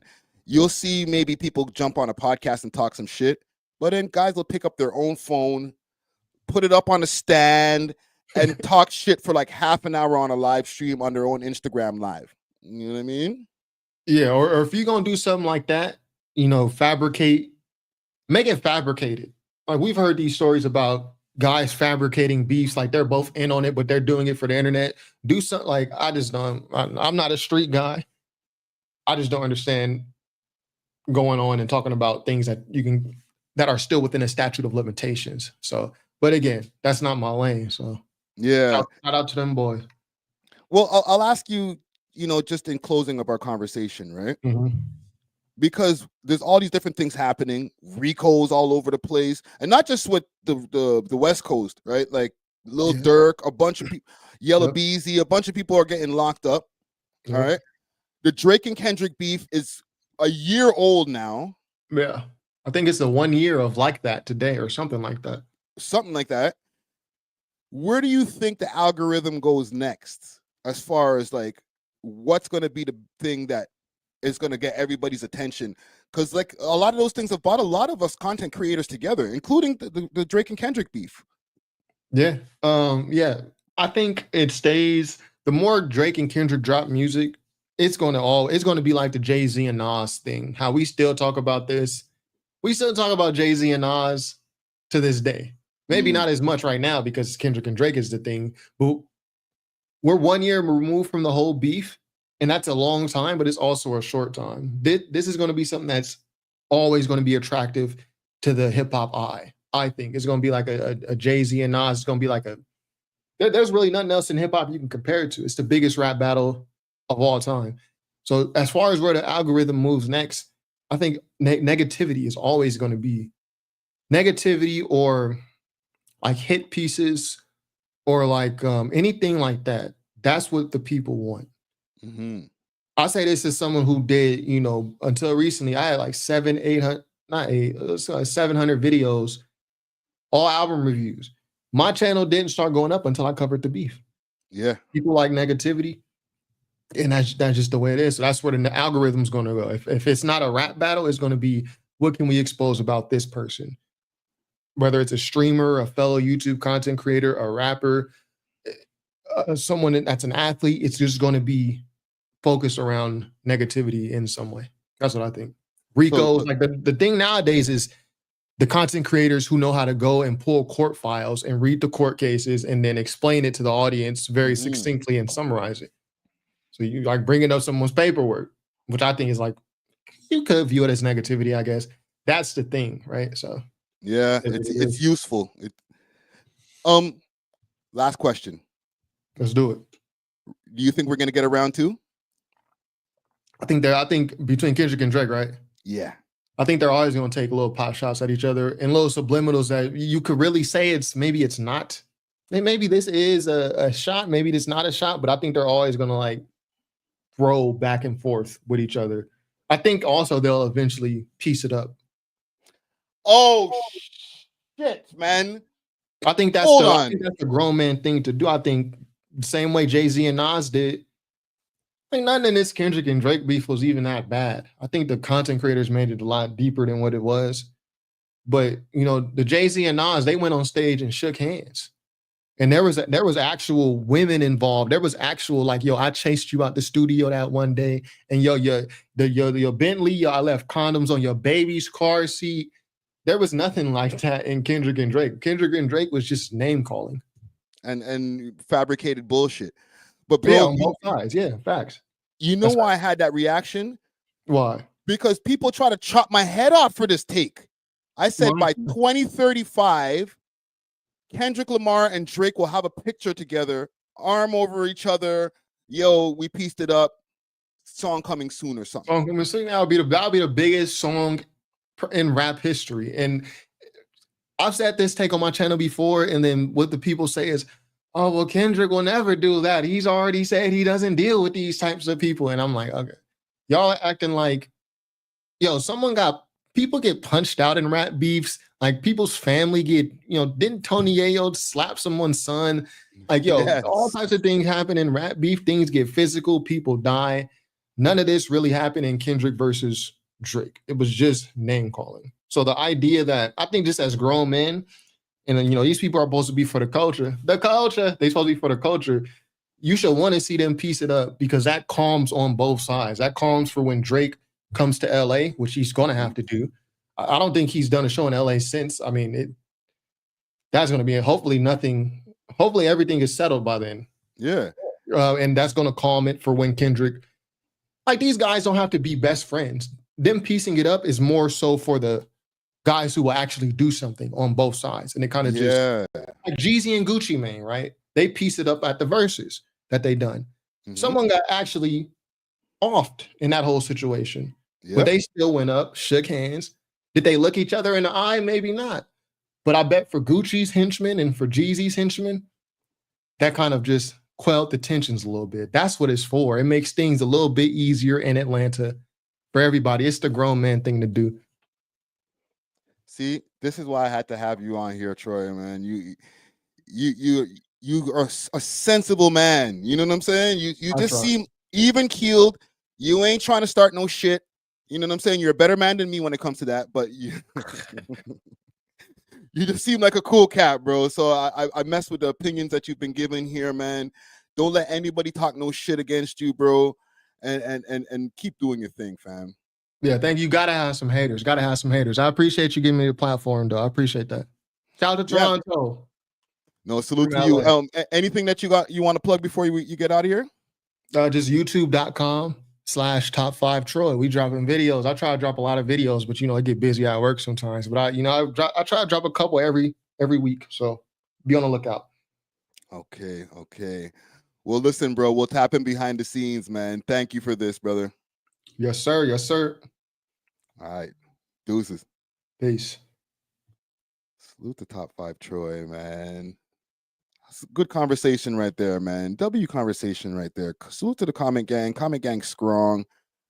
Yeah, man. Let me know if y'all like this conversation here with Top5Troy. One in the chat if you're messing with him, make sure to go subscribe to his channel. Let me make sure to pull up his channel so y'all can see the channel over here. Go subscribe to Top5Troy on YouTube. Latest video that he has out right now is Vulture on the thumbnail here is DJ Vlad, a Culture Vulture 2025 edition. This is a follow-up to his edition from years back. And yeah, man, all around good brother right there, man. Let me see what y'all are saying in the comments over here. Y'all are messy as hell, man. Hold on, let me do some cleaning behind the scenes here. Kenny was the one promoting West Coast gang culture and claimed it was a song, some peace summit. Salute to Bozo's World. And that's salute to you, Yolanda Richardson. He don't know Kendrick. Head does know him. Salute to DJ Head. Carol says DJ Head rolling in his bed right now. This is not no shot at DJ Head. I don't know why y'all keep on mentioning him, man. Salute to also even the other parties involved who might have issues with Top5Troy, and not issues like we're talking about like, yo, we see it in the street, it's on site. Like just who's made videos with him, whether it's Curtis King, Deleted Villain. Like, listen, bro, we all out here just trying to make money, trying to do good content. It's not even everybody having some kind of like moral mission. Sometimes people just want to make some cool content that they enjoy making. So salute to Top5Troy. I want to keep updated here. Let's go over to the No Jumper channel. All right, Adam22 was recently picked up by the feds. I was looking in the background. I seen the notifications go on for No Jumper, and the live stream started, and I seen that Adam was over there. We're gonna go check that out in a second. But he was recently picked up in the feds for this whole rolling 60s RICO, the indictment or whatever, the federal case that's been going down on Big U and a bunch of rolling 60s Crips. And I want to give another salute to Top5Troy, because I had to wait for him to leave before we start getting into all that messy shit. All right, I ain't trying to pull him in, come to the dark side. You know what I mean? Like, he's over there in LA on ground zero. I ain't trying to pull him into no shit and be like, so give me your thoughts on Adam22 possibly getting arrested and shit. Like, nah. I'll leave the mess for myself. Me and my own messy ass. Let's go back to my Twitter.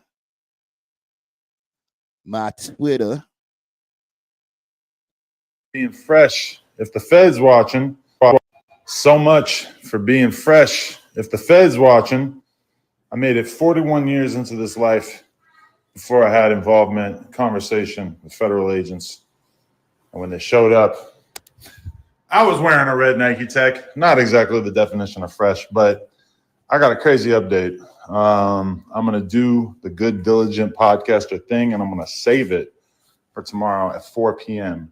with Lush and some surprise guests. So make sure you tune in tomorrow.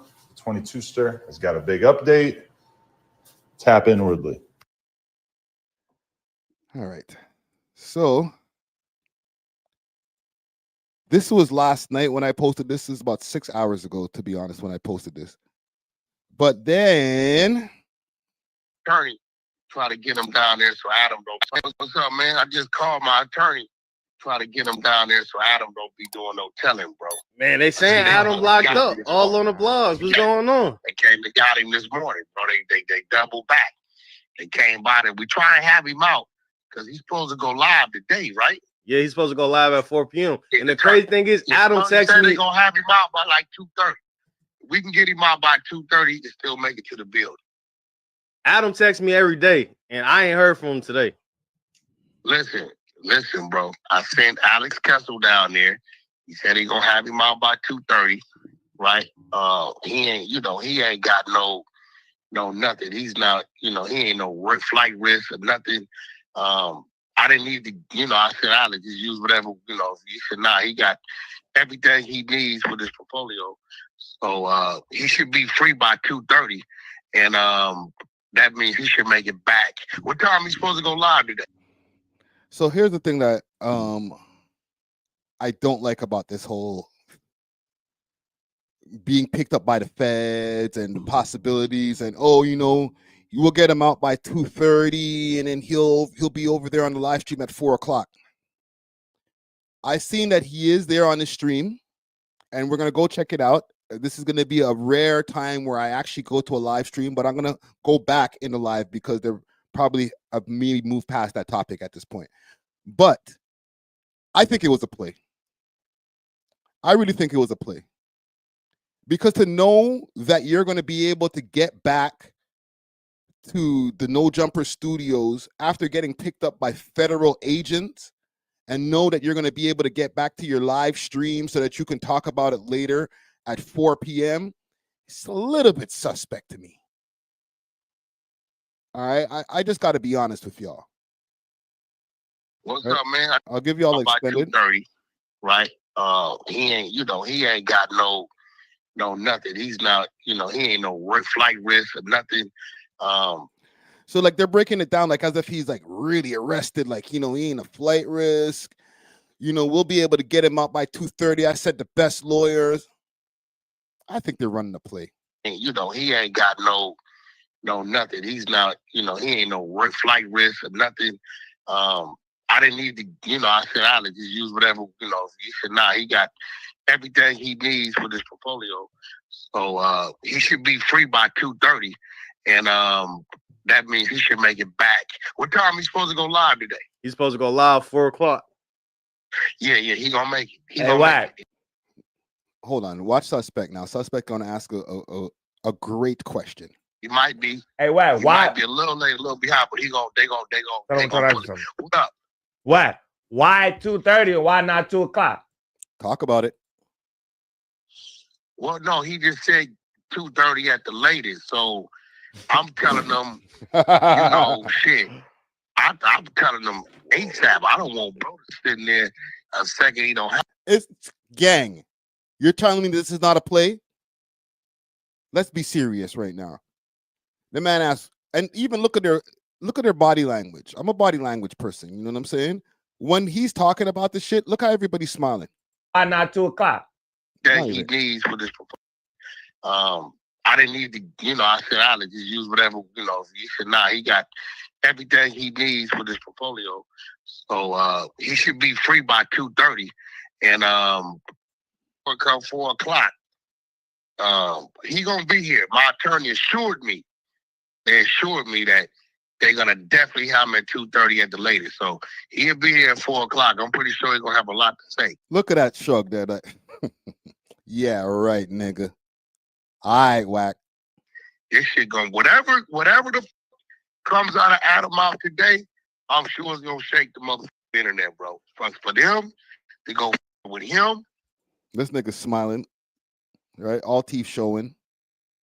that means it's some. Oh yeah, you know something. You must know something, Wack. He don't do nothing, bro. Yeah, because that's the thing. A lot of people confused about. All right. So let's get to the shits, man.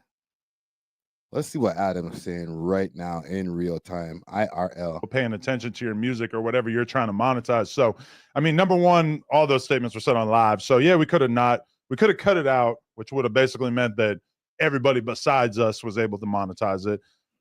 Or we. All right.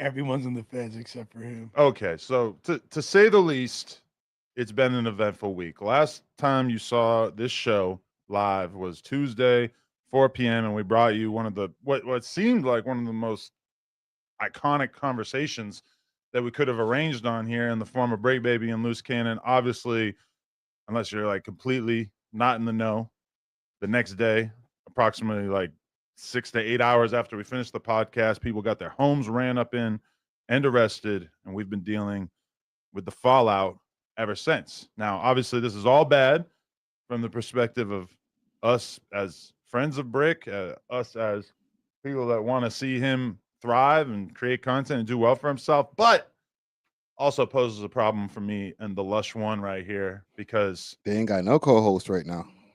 We do a podcast and we do it at least once a week. And without Brick here, we definitely needed to try out some new energy. Now, let me first say, Munchie B is apparently going to be over 20 minutes late, which really sets him apart from Brick Baby. Yeah, because Brick Baby was never late. Brick would have been 30 minutes late. Why are you? What happened in the jail, bro? Let's get to the shits. Introduction and explain to us who you guys are and how the Viral Way podcast came to be. Oh, he's talking to these. I've seen these guys on another show before. On Akademiks. They were on Akademiks' stream before. Adam, are you going to explain what the hell happened to your whole jail shit? Before we even jump into all that, I got a question for you, because like you said, we were supposed to do this when Brick was out, right? Because Brick threw a shot, we threw the shot back. We were supposed to have to sit down and figure out what was going on with that. But you guys didn't want to sit down with Loose Cannon also. I didn't even know nothing about Loose. Okay. We never even discussed Loose. We just talked about Brick. I got no dealings with Loose Cannon at all. Okay. But you pushed it back and you seemed real urgent, like I got to get this done today with the Loose and Brick thing. So did you know the feds was coming to do the sweep? No, but it was like there's been so many different times where it was like Wack and Brick were supposed to do the podcast together, and then within 24 hours, somehow they end up on an Akademiks call screaming at each other, and it's just over. Or even like, I don't know if there were other times where Luce and Brick were set to get on camera together, but it just felt like that relationship has been such a delicate one that as long as we had this window where it was like, oh shit, like Luce is down to sit with Brick, baby, Brick sit down with Luce, it's like, we got to get this done ASAP. What made before it that day though? Because that day they got swept, and that day was the same day we were supposed to be on. So to me, it's like you had to know. Hell no! Well, you think the feds are just hitting me up like, "Hey, we're about to arrest your Not Eagle has landed. Listen, that's not They're out of the both question. here. That's not out of the It was question. a lot of things. It was a lot of things surfacing. They were saying, "Oh, Good question. so he knew something." They was throwing some. Oh yeah, and that worked out very weirdly. I would like to clarify for the record that earlier in that day, I had been filming a pornographic film in which I had to wear a suit, and then when I got done with the scene, I looked at myself and I'm like, "Am I really going to spend 5 minutes changing out of?" I'm absolutely loving. As long as the feds are watching, I hope that I'm rocking Fashion Nova. And in addition to that, I would also like to say that today's episode is brought to you by E420, the go-to spot for all of your, and they have top brands like Cookies, Animosity, or why we're even joking about you guys being ops, like where exactly that Speaking on us first. With all that. Nah, Hey, he go got ahead. it. I want to get to him explaining how the hell he's there. Because like I was saying earlier, this was a play. And you really can't play around with jail like that, man. Oh, the feds picked me up, gang. Oh, I don't know if I'm going to be there today.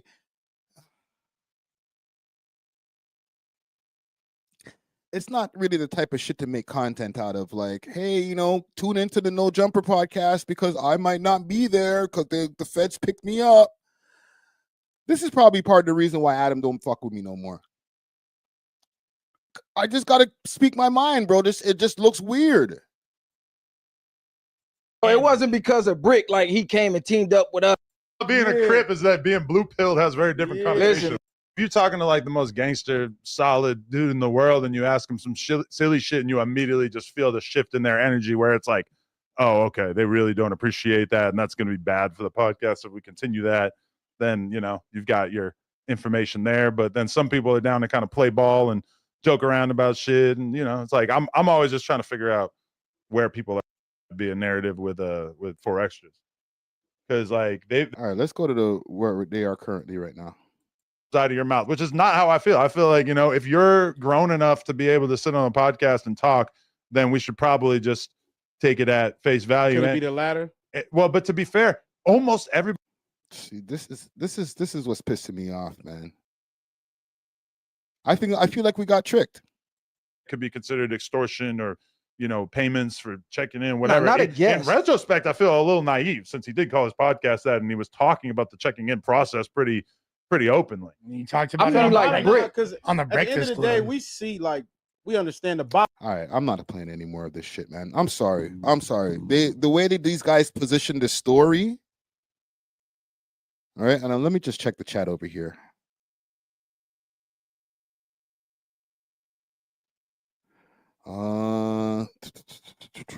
Adam got an excuse for everything.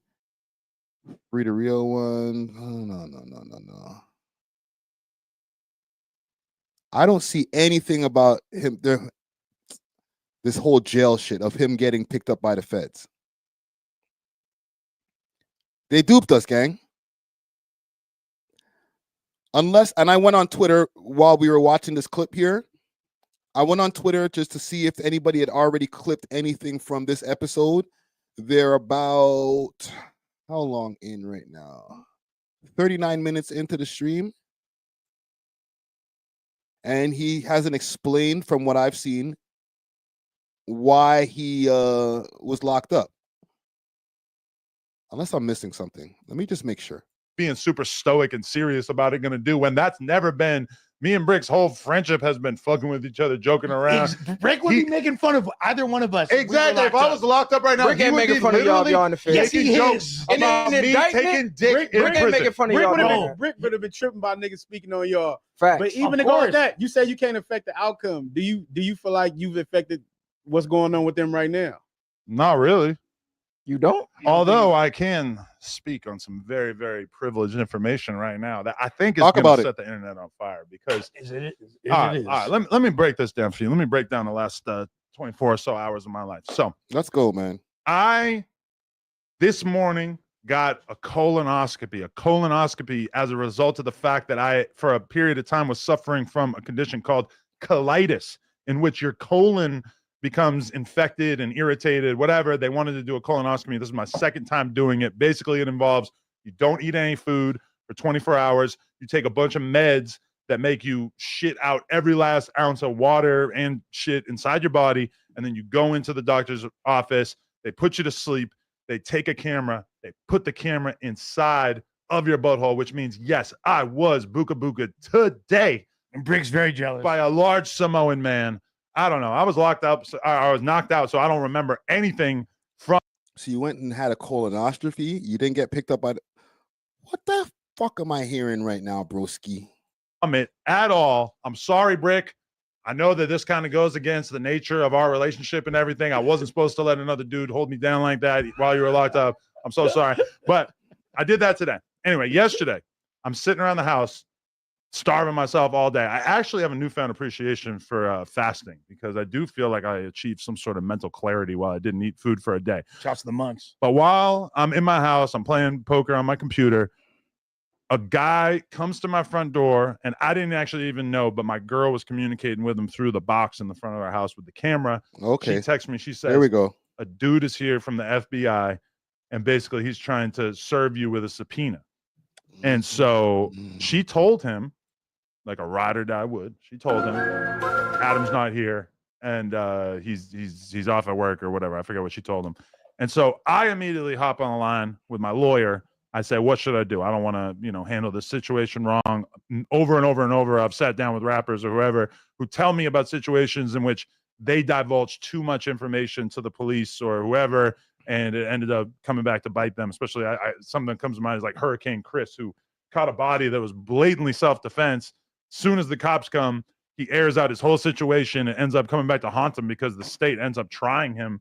So if he had not made all those statements to the cops right after he had killed this dude, then it for sure would have been a way easier case for him to beat. Now, that being said, I'm not really that worried because I know that I myself haven't been involved in any criminality, but I figured I would have my lawyer take care of it. So my lawyer reaches out to the guy who came to my door. She assures me that she's going to be able to ask the FBI agent a handful of questions, and from that information be able to ascertain, is Adam in trouble? Is Adam going to be, forced to hand over a crazy amount of information? Because that was kind of lingering out in my head, is like, God, this is going to be a huge pain in the ass if they want to confiscate all the computers and everything in here. We're going to have to buy a bunch of computers to use. Where's the furnace? Start the furnace up, guys. I don't know. I was considering that. I have not destroyed any information. Yo, bro, they're about to do a crazy audit on all of this guy's shit. Right. But this is the thing that my lawyer comes back to me with. She said the feds were interested in one thing and one thing only. Talk about in my it. head, I'm thinking they're going to want copies of the podcasts that Brick or Luce were on. They're going to want to make sure that there wasn't anything in those podcasts that was edited out. Now, anybody who knows me and No Jumper knows that we really don't like to edit things out. So the only stuff we're editing, like a slow walking the dog, in and out, is if it's like a 4-alarm fire, like, yo, we need to take this out. So I don't think there's ever been something that Break or Loose told us that they needed us to edit out. But the one thing that the feds wanted was the cease and desist from Big U to No Jumper, asking us to take down the episode in which Loose Cannon first made the explosive statements that suggested that Big U had previous knowledge of Nipsey Hussle's death. Oh, now, that situation, yeah, is very much outside of what was mentioned in the indictment. In the indictment, there's nothing about Nipsey. There's nothing about any of that stuff.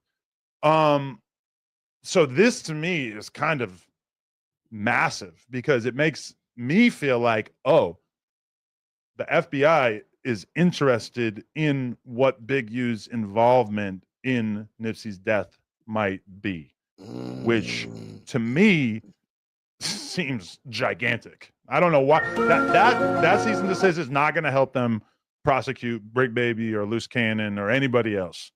But the fact that they're interested in that, to me, adds quite a bit of credibility to the argument that perhaps Nipsey Hussle's death was a more complicated situation than it appears to be. Well, isn't that when this Gave whole- it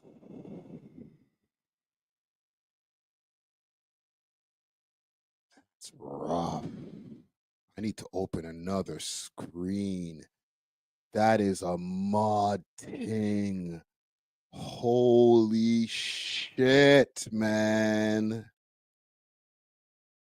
That's what we needed. We got the content, gang. Holy shit. Nipsey Hussle.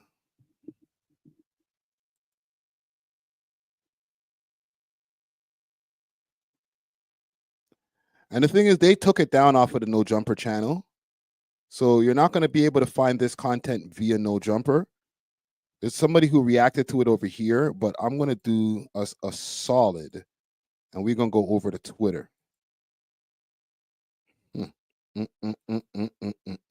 R.I.P. Nipsey Hussle for real. Nipsey Hussle was one of the artists, like similar to, and I know they're not in the same breath when it comes to Michael Jackson, but when Michael Jackson died, I felt sad. But when Nipsey Hussle died, I've personally felt sad myself because of the fact that like I listened to so much Nipsey, man. Like he was a real one. I think this is the same video that I just seen there. I want to see one without the reaction, but fuck it, we'll just play the one with the reaction. God damn. Phone, he FaceTime me.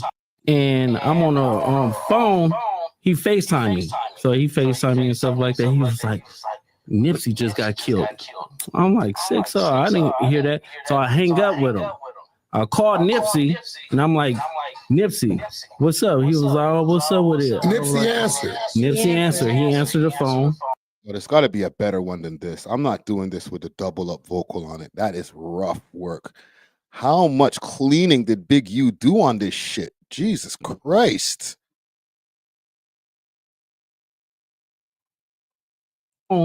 He FaceTime me. So he FaceTime me and stuff like that. No, there's got to be a better one.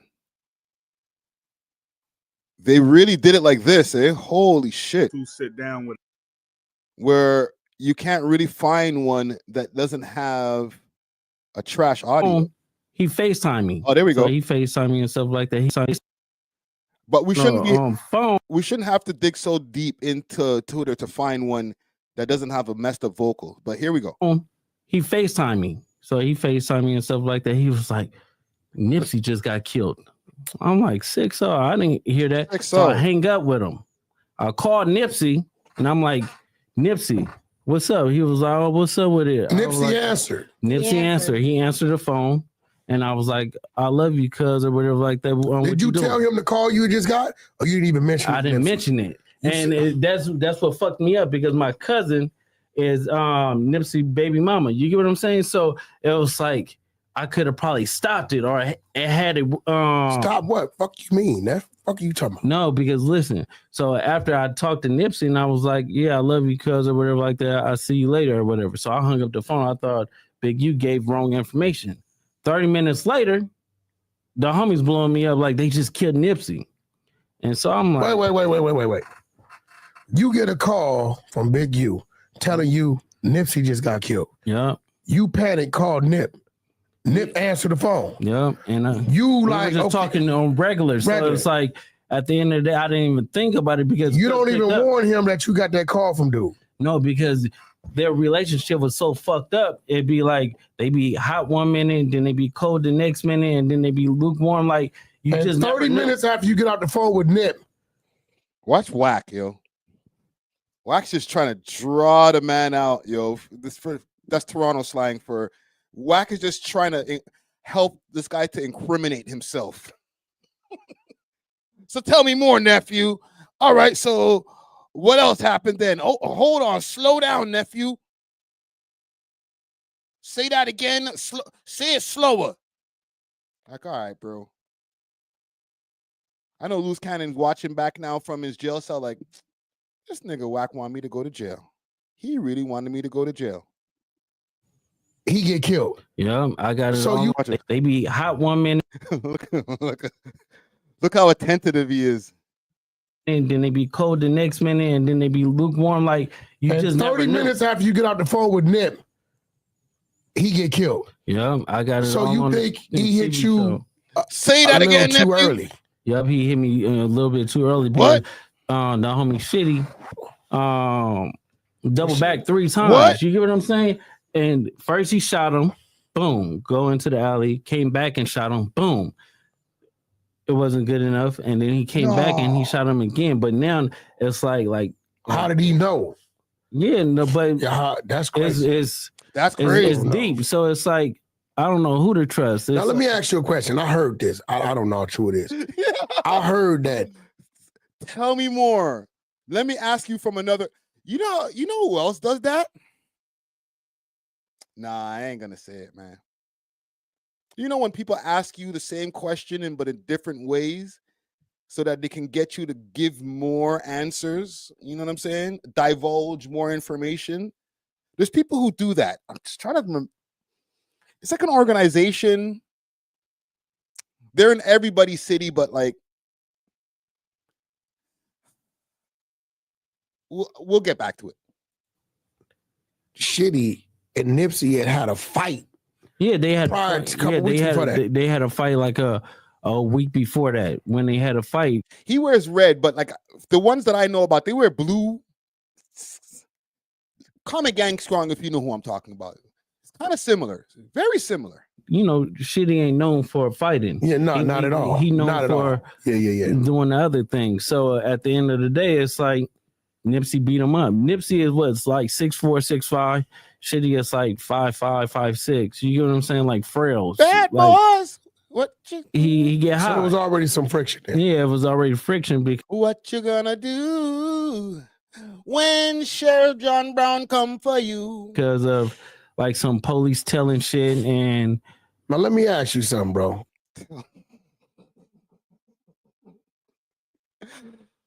I'm more entertained by Wack than I am by Loose Cannon spilling his guts, telling us who killed Nipsey Hussle.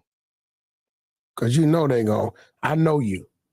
See, you don't say nothing. You kind of like me in a way. You don't say nothing unless. But the homies know. So it's like it's Huh? not like I'm saying something that they don't know. You get what I'm saying? So it's like for me, it's like you telling me, oh, I'm fucking with the bad boys, police or whatever like that, trying to smooth your background out. So I'm like on 6 I'm gonna expose your buster ass neighborhood crib.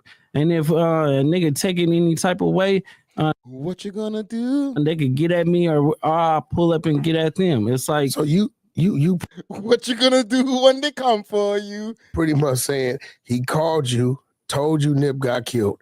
You called Nip in a panic. He answered the phone. Mm-hmm. When you hear his voice, you like, well, Nip ain't dead, but you don't warn him what he said. 30 minutes later, you get a call after the fact, Nip dead. That's what he said, Wack.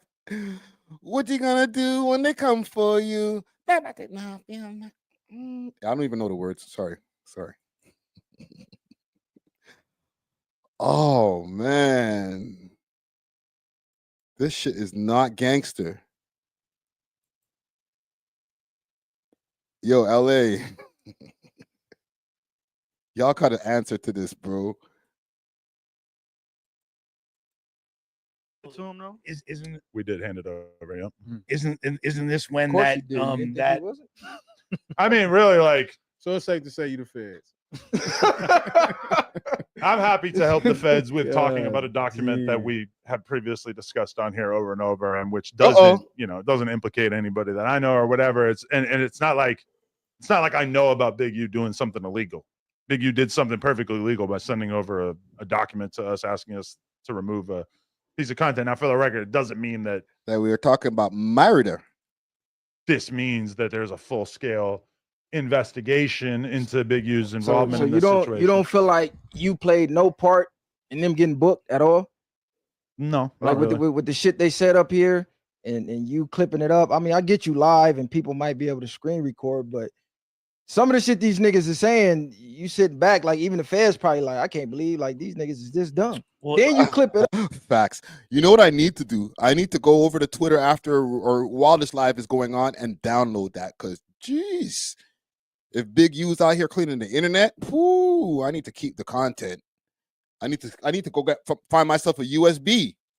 Up to reiterate what they said. My Instead of attitude is basically, if somebody comes on the podcast and they want to live their truth, they want to talk about the things that they've been through, then it's none of my business to dig through each podcast and figure out what's criminal, what might come back to get them. Because let's be real, this is hip hop where a huge percentage of people's lyrics, songs, etc., are basically putting them in the mix and acknowledging that they've been involved with crimes. And points made. You know, when I'm sitting there and Loose Cannon's saying, because keep in mind, this is my first time even understanding that Big U might have had any involvement in any street stuff still, when Loose Cannon's sitting there and saying, yeah, me and Big U went to this weed spot and we got all this money out of them, and then Big U didn't split the money up fairly and yada, yada. I'm sitting there thinking, Big U's on that? Like, I had no idea that Big U would have been doing anything that could be considered extortion or, you know, payments for checking in, whatever. not a In guess. retrospect, I feel a little naive since he did call his podcast that, and he was talking about the checking in process pretty openly. He talked about about it it like because on the At the end of Breakfast the day, Club. we see, like, we understand the bottom line is the money. So at the end of I'm glad that he brought these guys in. That was a good move by Adam, because these guys, they seem to be very on point. They're on code. They held his feet to the fire.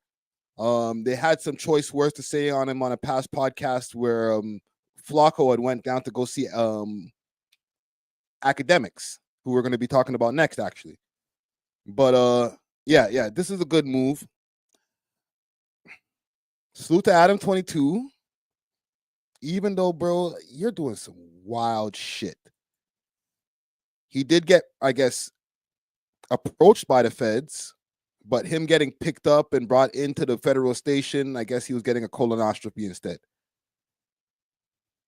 All right. What are you saying over here? No stabbing. Brick's wife confirmed it. Yeah, people were saying also that Brick Baby got stabbed in jail, but he's okay. He's all right.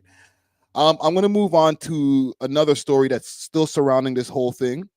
Okay. Wack 100 has been on a war path since this whole thing has been going on. He's tried to made sure that he's out of the city. He's far in the mountains right now, which he confirmed on the No Jumper news earlier today. But I think that this whole rolling 60s Rico thing is making Wack unravel. And I'm not saying unravel in the ways of him being on some rat shit, okay? Y'all can make your own judgment about this, okay? But as far as him unraveling and crashing out on people, he crashed out on Akademiks earlier. He was calling them all kind of bitches and shit like that. He crashed out on Trapler Ross because Trapler Ross pointed out a part of the paperwork where Big U had him in a compromising position where he was begging for his life. He denied it vehemently. What are you saying over here, Big Chill? Saw on Damn Homie's channel. Yeah, also big salute to Damn Homie. I've seen that she's been doing her prison talk where she's getting in contact with a lot of these people. Let's go check on that quick fast. Just to get some confirmations. We'll get all of our No Jumper rolling 60s. Damn, Danny. I'm tripping. Damn, homie. Let's not hyphenate it. Damn, homie speaks. Okay. Is this here?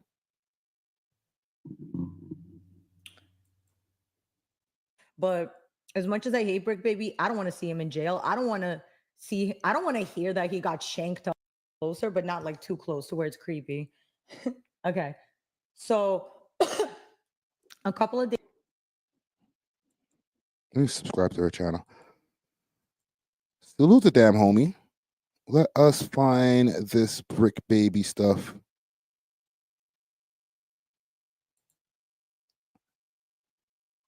Where is this? Baby B, Brazy, baby B.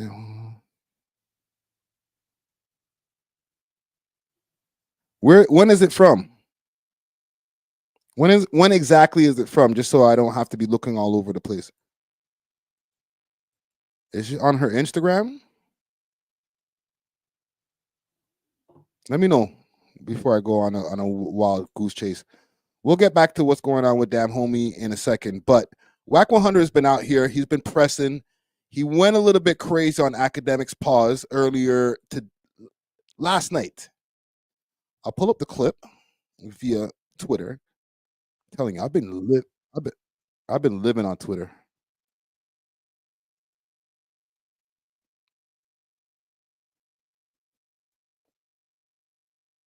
I know, but I got a hell of a brain. You don't know nothing about. You ain't never even been booked. Hold on.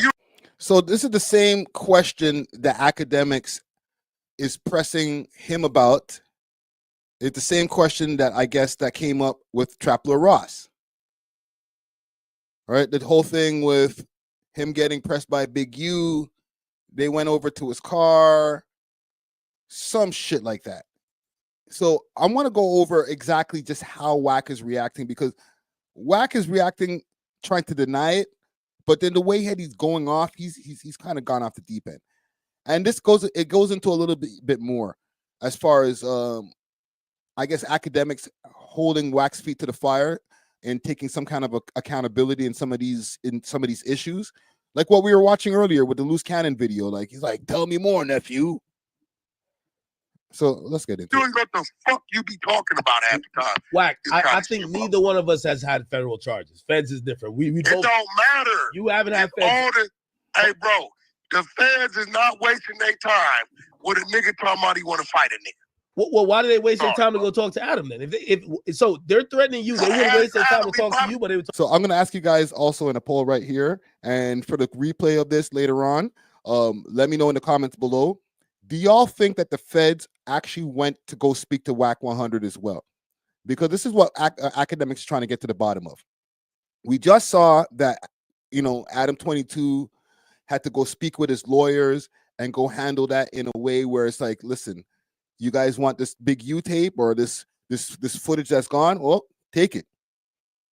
Do y'all think that Wack got the same treatment? They're talking to Adam about Brick Baby. Brick Baby's an employee. I don't know. Shit, gotta ask him. Shit, Brick Baby's an employee. It makes sense though, yo, Wack. It makes sense. You a weirdo too.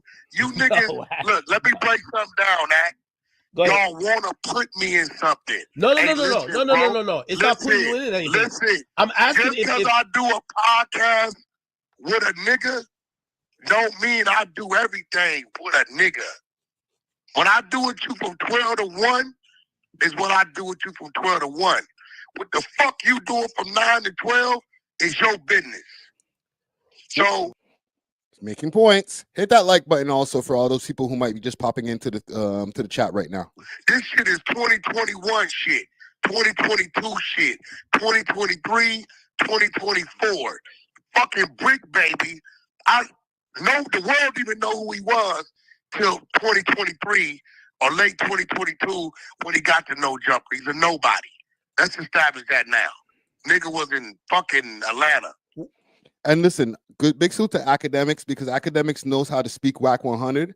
He knows how to weave through Wack's all this stuff that he be trying to say to try to, take you off of your square, right?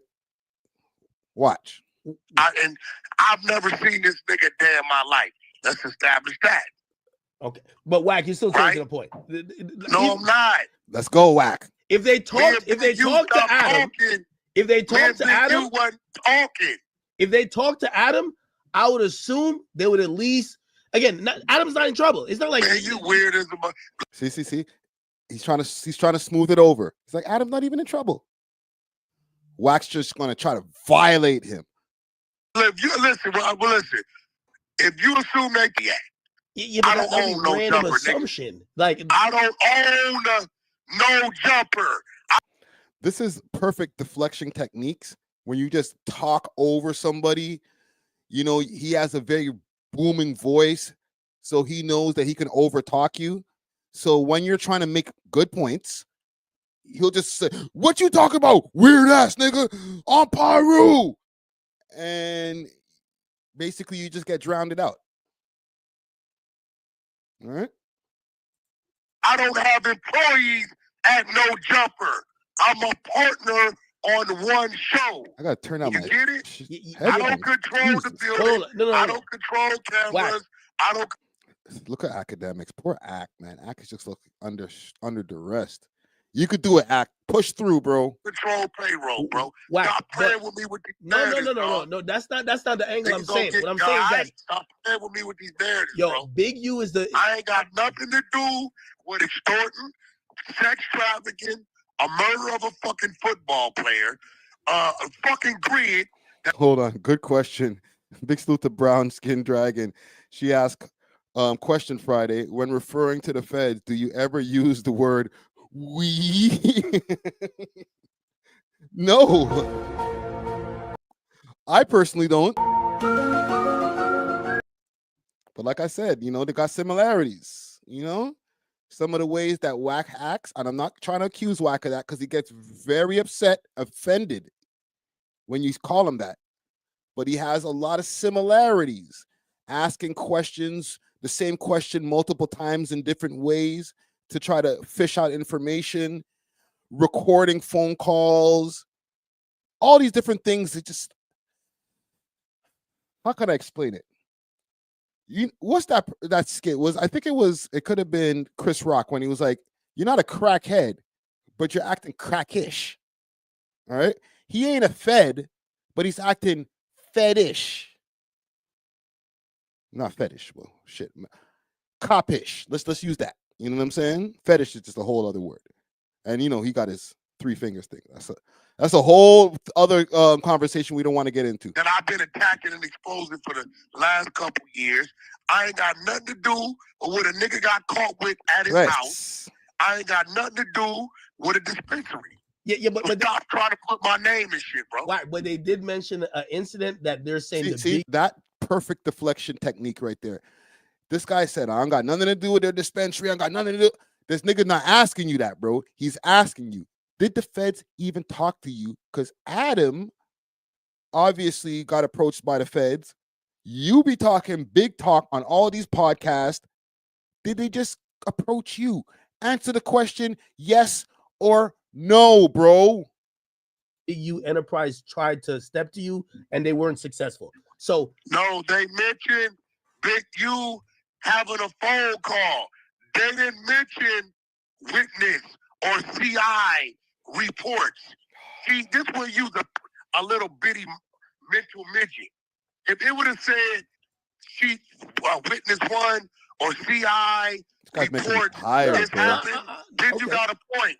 This is Big U on the phone as Loose Cannon is saying, we robbed Meek Mill, which has been a lie. I told you that was a lie. Did I not? Sir, bro, it's a fucking lie. Nobody robbed Meek Mill. I told you that. That's cap. Yeah, Meek Mill also dispelled that rumor. He said ain't nobody robbed him. None of that never happened. T.F. Bay was there. He ain't going for none of that. That nigga gonna come back on a Delta flight dead before he let a nigga just rob Meek Mill in front of him. Wait. Did Did you say that to Loose when he was free? Did you say that to Loose? Did you tell Loose? I told Loose that. That's cap. So you told Loose, I think you're lying. No money. It wasn't even about no money. Look, Meek Mills told Big U, I'll give you a free. They said, could you come perform for the kids? He said, cool, I'll come perform for the kids for free. The kids, right? Big U, with his slick ass, snake ass, you know what he does? He goes, sells the date to a promoter. So somebody called Meek to book him on that date. Meek took his bag, and because he was free for the kids, he said, yo, change the date. Big U goes into a panic. Why? Because he's doing some sleaze bag shit, and he just sold the date for the, to a... All right, now you're super diverting. I'm going to show you all what they're talking about right here. This nigga takes us on super wormholes, bro. Jesus Christ. To the intro. God damn it. He walked in. As soon as he walked in or whatever, all the security that was with him, they spent around. I grabbed Cubs. Bro, what's up? Get on the phone with bro. Honey, all right. That's enough now. Get We're on not the going to phone tell with all Bro. the details. This nigga loves jail. Holy shit, bro. Way to snitch on yourself. I hear this one. I said, get on the phone with Ross. I can't help it either. And it acts like, you roll up my sleeves. Let me hear this one. This one will go viral. Let's go. Get on the phone with Ross. It is going to go viral. So he got on the phone with Ross. I took on the phone with Ross. Wait. So he didn't start like squaring up, trying to swing or nothing like that? And what? You grabbed him by the shoulder, like you put your hands on a grown man. He from the trenches. Like this. He from the trenches. Yeah, I know. A nigga from the trenches, but no, it don't work like that. So he called Rick Ross. Yeah. And right there in the club. Yeah. And then Ross. Imagine if his cell reception was bad. Fuck. You stupid. Listen, the crazy part about it is. So imagine Ross ain't pick up. Like, all right, so he called Ross. Why'd you have him call Ross? This is crazy. Because we needed that bag, or because he owed y'all money. No, he didn't owe no money. They're gonna be running through hard drives next. Yo, Ak, fall back, bro. All right, you all over there in New Jersey. You're not anywhere near where the LA Rico is happening, but just keep your eye on the cameras. Make sure there's no white vans around. All right, pray for Ak, bro. We took the money. Oh, this was extortion. Oh shit! It's not extortion. Ken, all right. See, yeah, we don't want. See, I might have to probably bail him out after this We interview. don't want to. No. We would just say Meek no snitch on him. It's fine. Meek ain't gonna tell. Look, we don't want to. Not after this interview. 2 years later, or a year and a half later. Get the extortion part. It was just a business transaction. The Fed takes their time. 50. That's it. 50,000? That's crazy. Now we squabbling in there. What? Yeah. Wait, how many of y'all was there? Was just you? No, it was probably about like 50. 50,000? 50 of y'all? 1,000 per person, nigga. All right, cool. Yeah, I might get that 50. Then he was hot as hell, right? Wait. So who's like? I'm pretty sure like Ross hasn't answered to this. Meek neither. They're probably saying this nigga lying. We ain't sending this nigga no money. How did y'all receive the cash? Cash. They gave you cash money. Yeah. No, they ain't gonna say nobody lying. That's why Meek and Nipsey became cool after that situation, because they started using the same PR. So Meek got smart and started hitting Nipsey up, and that's why the Big U feud kept going with Nipsey. They're gonna be using all of this shit. Oh, so that's kind of like, yo, if I'm cool with Nipsey, now the homies from Road 60s ain't gonna keep tapping me on the shoulder and asking for the bag, because now I'm kind of tapped in. Yeah, and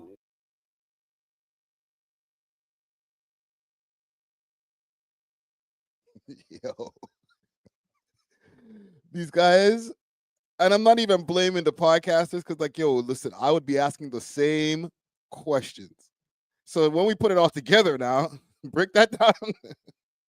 We ain't trying to put y'all in jail. We ain't expecting niggas to go to jail, but like, if you snitching on yourself, that's just gonna go 1 million views, fam. Let's be real. Rappers snitching on themselves go crazy in the algorithm. so they kept beefing because it was like, Big U looking at it like, nigga, BT coming up, the Oscars coming up. Wait, like, so Big U was with all it? money. You're not with it. What? He wouldn't be with y'all jacking up an artist. Yo, don't do it, man. This nigga just like, wait a minute. Pull it back. Rewind. Say it slower. No, I mean, he be in a parking lot.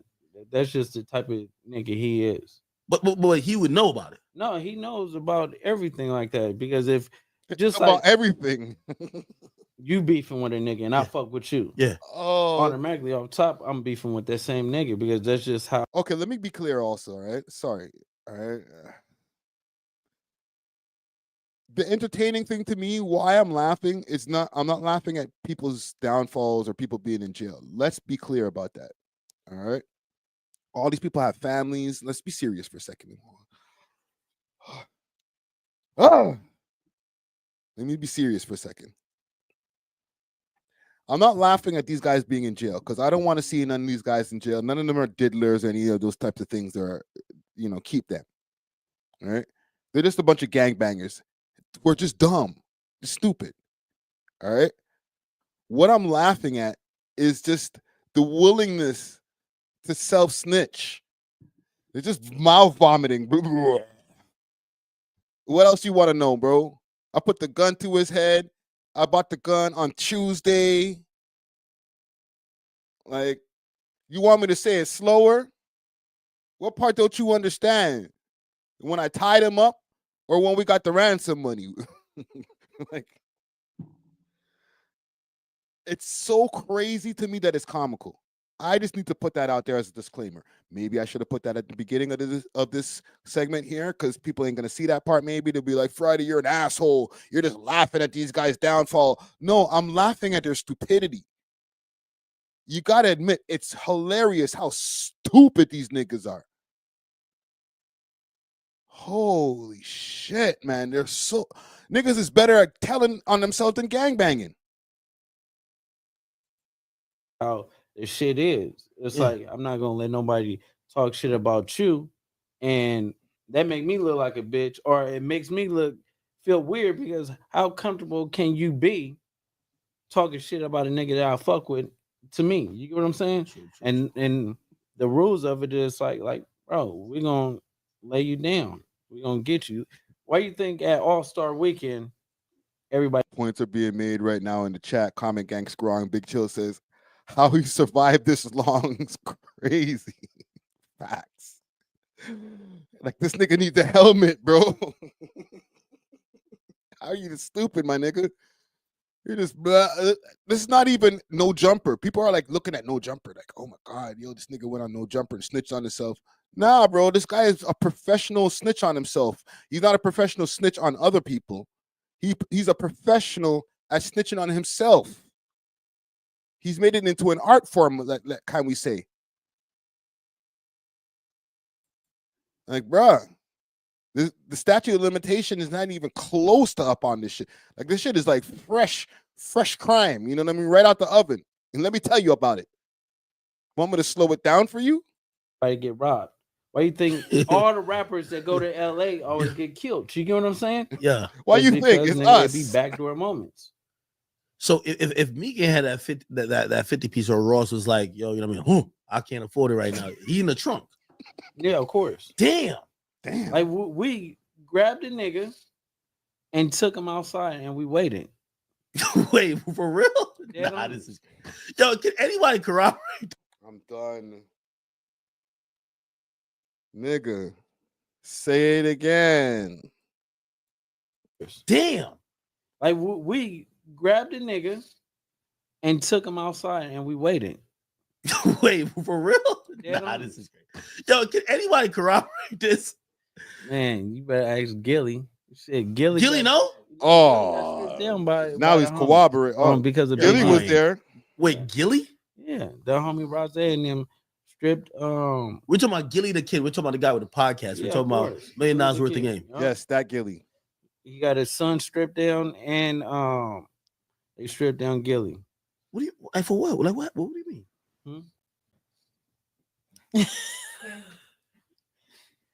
That's just how it goes. Like everybody telling That's some me, real but shit? No, real shit. They stripped him down. Stripped him and his son down. And then It Gilly really happened. is being a hoe ass I nigga. seen him do it. And letting the shit ride. He said he on Big U comment talking about, oh, they saying you robbed me. Ha ha ha. Nigga. The homie that did it telling you he robbed you. I seen You him didn't do do nothing it. about it. I don't have the sound effect. I'm gonna do it myself. I Nigga seen him took do you it. and laid down your son, nigga, and you laughing with the nigga that set the play up. Damn, so basically you're saying that if I go to LA, do not check in with Big U. I'm gonna get robbed and stripped. That's Probably. Definitely. Hey. Ta-da. The Art of Snitching on Yourself. Featuring Loose Lips Cannons. Holy, bro. This guy's good. Promoter for some bread. So he's getting mad saying, nah, you got to do this date. Meek like, nah, I ain't doing the date. I got to pick up a bag. Okay, so he's gonna crash out on Akademiks just now. Nigga, I got 6 figures over here. Go get this bag. I'm going to do this, and then I'll do your free date. You can't control a nigga giving you a free date. You get what I'm saying? So all that was a transfer date. All this money shit and all this took a chain shit. Hey, bro, them Philly niggas come out here 15, 20 deep, bro. It's like we in Miami 15, 20 deep. You ain't taking nothing from us, bro. That's just real. That shit been capped. Hey, listen, Wack. I only ask you because I'm like, yo, if I'm anybody even that used to even argue with Big U, I'd be spooked because I'm telling you, the feds are probably going around knocking on doors. For what? Hey, bro. No, because I wouldn't want to talk to them. I wouldn't want to talk to the feds.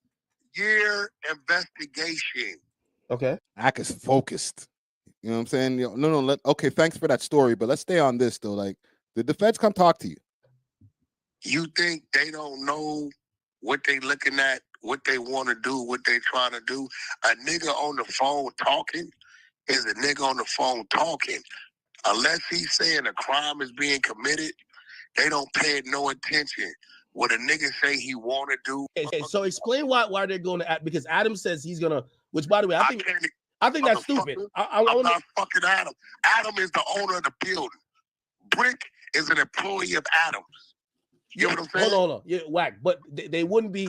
They wouldn't be subpoenaing Jeff Bezos if somebody from Amazon is going to motherfucking. Shut the fuck up about Jeff Bezos.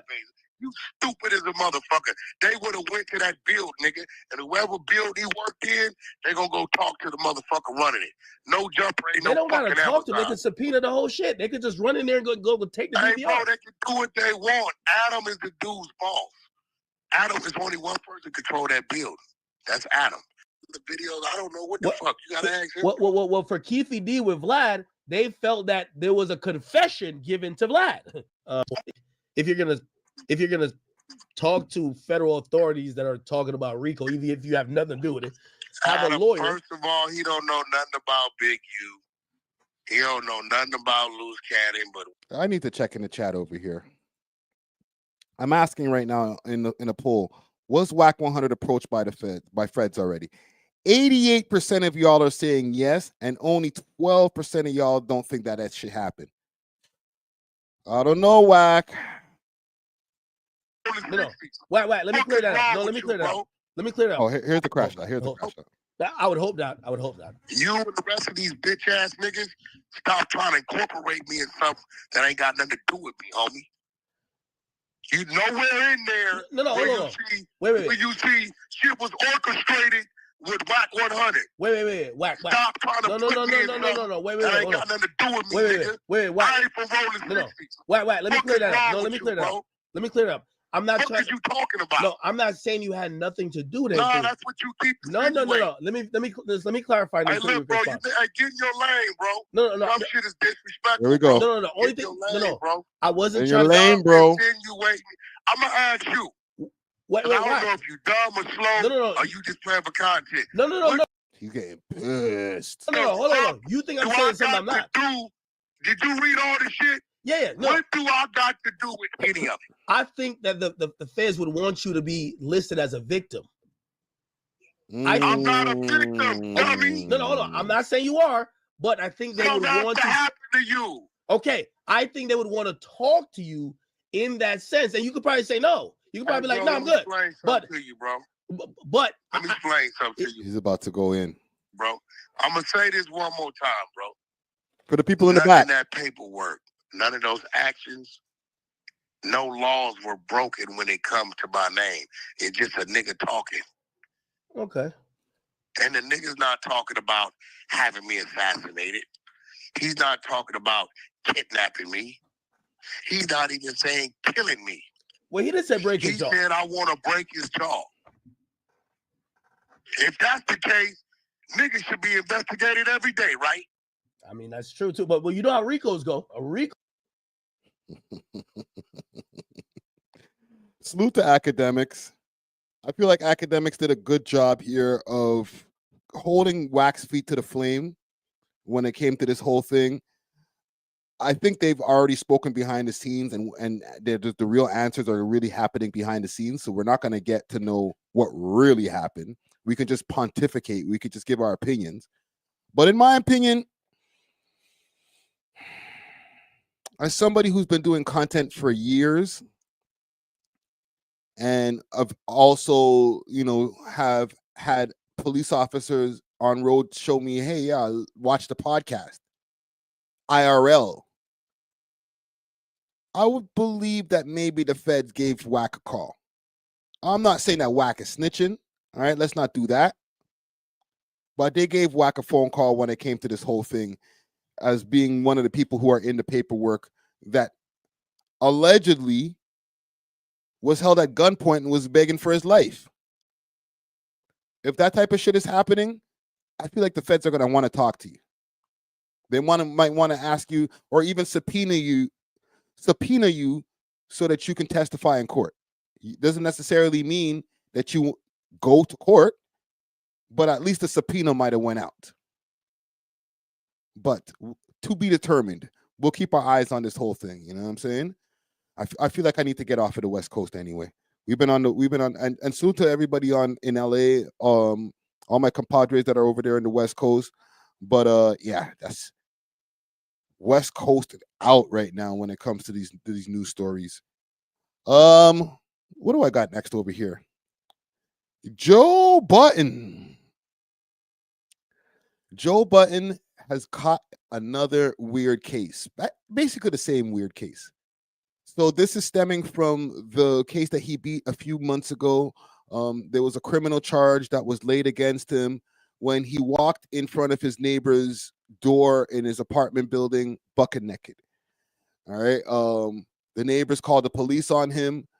Police came to his apartment, I think the next day. They arrested him for lewd behavior, and he ended up going to court for that case. He beat that case from his explanation saying that he was sleepwalking. So now the neighbors themselves, they've decided to file a lawsuit themselves against Joe Budden. I'll read a little bit of it here. Let me see. Actually, you know what I can do? Let's go on YouTube. See if we can find a TMZ story on this, because to be honest, I don't feel like reading shit. Let's go to TMZ.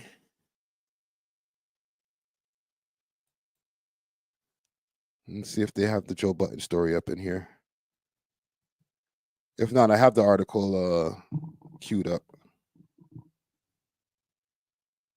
Do they have anything on the Joe Budden shit? Okay, no, we'll go to the article. So, courtesy of TMZ.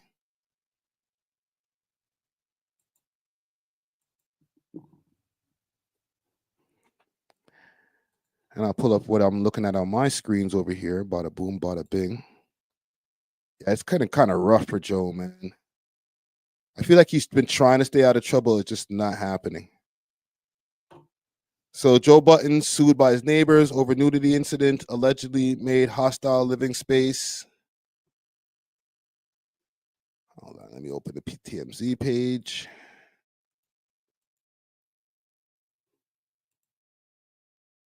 Where's the article? Okay, here we go.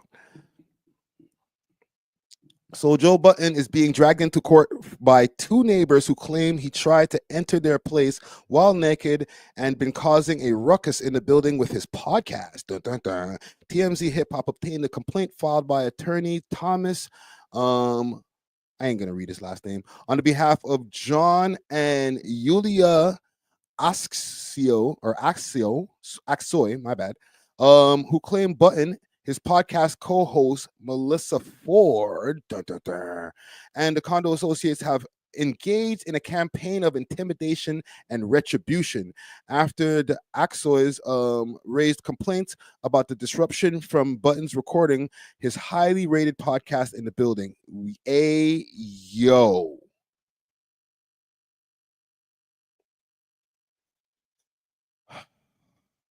So this is the pictures, and obviously they're not. Hold on.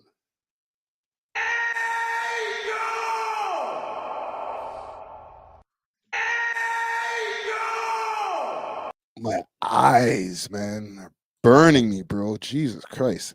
So John and Yulia both claim that they confronted Budden about the excessive noise from the podcast and complained about Budden and co-host smoking weed in the condo common area, leaving ashes on the property and creating a hazardous health situation for their young daughter. Dun, dun, dun. The Axois said that they even filed a complaint with the condo association, leading to Budden firing back and accusing Yulia of making racially charged remarks towards him. This year? Welcome back to TMZ Live. Hold on. They say Budden even doubled down and claimed that to have a recording of the alleged racism. John says that he called his bluff and told him to produce the audio, which he says still hasn't surfaced. The couple also cites that the episode of the podcast on October 19th, 2024, in which they say involved the host deliberately playing loud music and simulating gunshots and sirens lasting more than 8 minutes. Oh my God, what are you guys doing, bro? For anybody who watches the Joe Budden podcast, y'all have seen them play music, gunshots, all that type of stuff. Like, that happens. It's not something directed towards John and Yulia. Don't do that. Let me see what they're saying in the video here. Joe Budden has got a criminal case that involves nudity. He was at his apartment building earlier this month and somehow walked out of his unit and was naked and walked to a neighbor's door, knocked on it. It was a woman who has kids in there. She called the cops. So Joe Budden has a defense to this that he talked about on a podcast. I just sleptwalked somewhere that I shouldn't have sleptwalked. And you know how I sleep. Yeah. Oh my God. Butt ass. Nice naked ass. Good naked sleepwalking. Big old copyright on the way right now. Holy. Nobody can go through this stuff but me. It's only me. You know, let me go past that part. We heard this. Got to deal with what comes. My question to you, you're a lawyer. He said he was sleepwalking. There was no intention to go out naked. Good defense or not? Oh, absolutely good defense. But you better have some history of sleepwalking before. But if you do, it seems to me you don't have the intent to go out and create kind of a lewd. At worst, it would be negligence because you should be able to put things on the door to stop you from sleepwalking outside. But that would be a very small crime. I mean, you wouldn't. That would be largely a defense other than negligence. But hold on, that's a lot of money, fam. Brownskin Dragon says they should just get the condo association to compensate and relocate them instead of the back and forth. I don't think the condo association even wants to be caught in the middle of it. What they did do wrong is side with Joe Budden in the first place. They should have just not picked any sides, not trying to, because part of the problem that's happening with this whole thing is that the rest of the people in the condo don't have a problem with Joe Budden and the podcast. Okay, the condo association people, or the heads of the condo association included, they're all fans of the podcast. And if they weren't fans before, they were like, oh, cool, you got a podcast? Oh, let me check it out. And for a lot of people who don't know this whole lore that's going on, Joe Budden has 2 apartments in that building. He has the one where they do the podcast out of, and then he has another one where he actually sleeps and lives in. And he alternates between the 2, whether he sleeps or lives in both. You know what I'm saying? He's technically one of the richest people in the building. So they're more enamored by, oh, cool, we got this rich podcaster guy in the building. Shut up, Yulia. Shut up, John. We don't care what you guys are saying. All right? So I guess, you know, with them picking a side, they are a little bit responsible. They can be held a little accountable for the transgressions that are happening between Joe and his neighbor. But I don't know, man. They might have a case when it comes to this. But what they've been claiming also is that, like from that picture that they were showing of homie's lower half cut off and stuff, that he was playing with himself in their camera thing there. Like, yikes. You know, it's sort of like Ambien, where sometimes people do things. I mean, I Spoken ended to up, Willy Bobo. I ended up on the floor, and my dogs were eating rice off my chest. I passed out. I had on no Ambien. idea about this. I had spaghetti all over me when I woke up on Ambien. So yes. Okay. But I sleep naked, and I definitely do not walk into the hallway. Okay, enough. We're a mess. Is that too much? A mess. Hi. All right. Animals roam the world naked, which is why they're sometimes called the condo. They've been complaining about. Okay. So, and there's this video from Queen's Flip from a while back where he spoke on the incident. They're probably going to bring this up in court as well. Let me see what else the article says here. And is this the episode that they're talking about? At Wayfair? Oh, we're not doing that. I'm not doing the ad.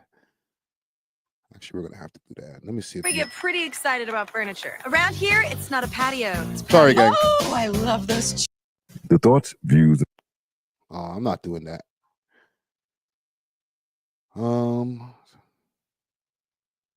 We knew about him getting barred from the condo. It says Budden was subsequently temporarily barred from the condo, but they say he returned about a week later. What I want to know about with this is, where's Melissa Ford?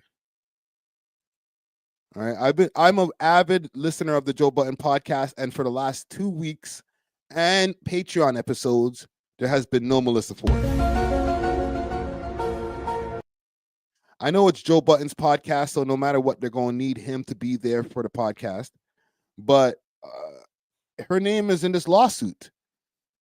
From what they're saying, she was sunbathing on the decks a few times and stuff like that. Dare I say, maybe she's there more than other members of the cast? Dare I say?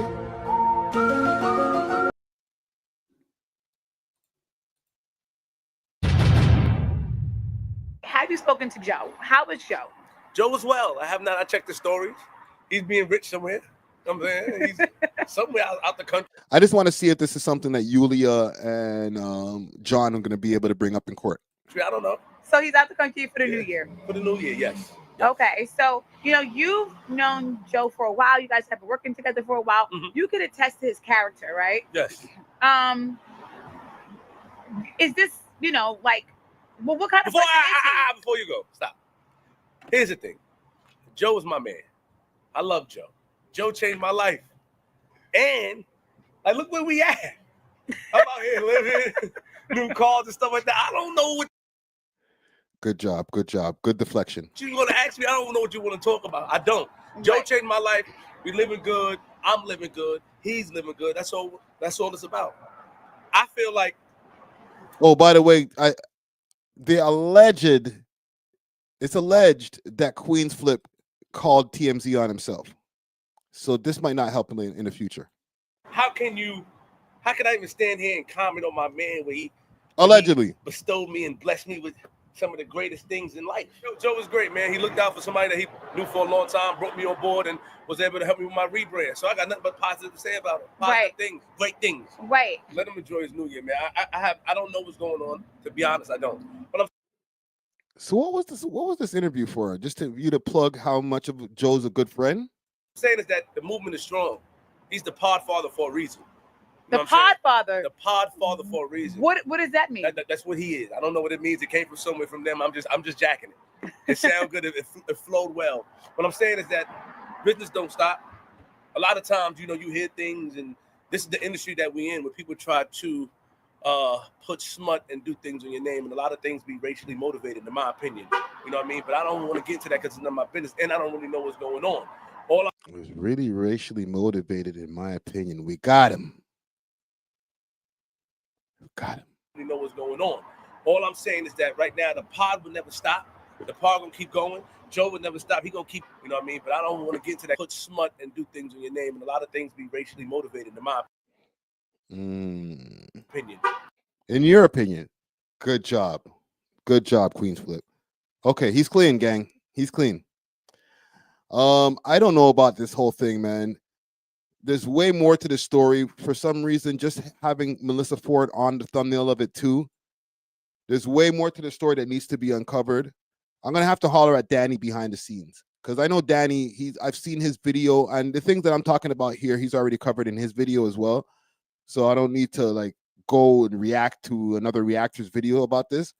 But I might need to holler at the boy Danny from the stop and see what he knows about this. He's always doing the science. right? I only cover Joe Budden topics when somebody gets arrested or if there's a lawsuit involved, right? You know, but we'll keep y'all updated. Okay. Let me just do a quick last check on the poll here. I asked, will Joe Budden beat this new case? Only 25% of y'all say yes. 67% say no. If he doesn't beat the case, geez, he's gonna have to pay. He's gonna have to come out of pocket for this shit. In my opinion, I think he will beat the case though. But like I said, I'll get y'all some more information on this, and we'll double back on this. I want to talk to y'all about Toronto rap. Okay, I really want to talk to y'all about this Toronto rap scene, because I was going through Reddit, and salute to the Reddit, even though they don't really salute me back. I was going through Reddit, and there was a post that was moving around saying that the Toronto rap scene is dead. I did a bunch of different stories on this live stream for the last, how many hours are we in now? We're about 2 hours and 45 minutes in. We've covered the West Coast. We talked about Top 5 in the beginning of the show, right? With his issues with Big Meech's peoples. But for the most part, there's not a lot going on in the Toronto scene. I'm not saying that people aren't dropping music, and there's not people who are dropping great music. But as far as the buzz, this has been an ongoing thing that I've been talking about on the podcast and other places. And I'm thinking to myself, is this only a conversation that happens on the podcast? Nah, there's people online having the same conversation, saying the Toronto rap scene is mosh up. The Toronto rap scene is dead, for lack of a better word. Let me pull up something from Reddit here, courtesy of Torontology. It says the Toronto rap scene is so effing dead. Where are all these niggas? All of them are MIA. And let me make sure this is still on the screen here. Cool. So they got a bunch of different people over here. We got 3M French. We got K Money, who recently just did an interview. Let's go one by one. 3M French, he's been active this year. He's put out a couple of music videos, but for the most part, the buzz that he once had maybe back in 2017. Let me just double check on his numbers.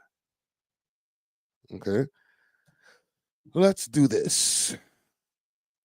Let me double check on this. And for the people who are outside of Toronto, this might be a little bit of education on the Toronto scene.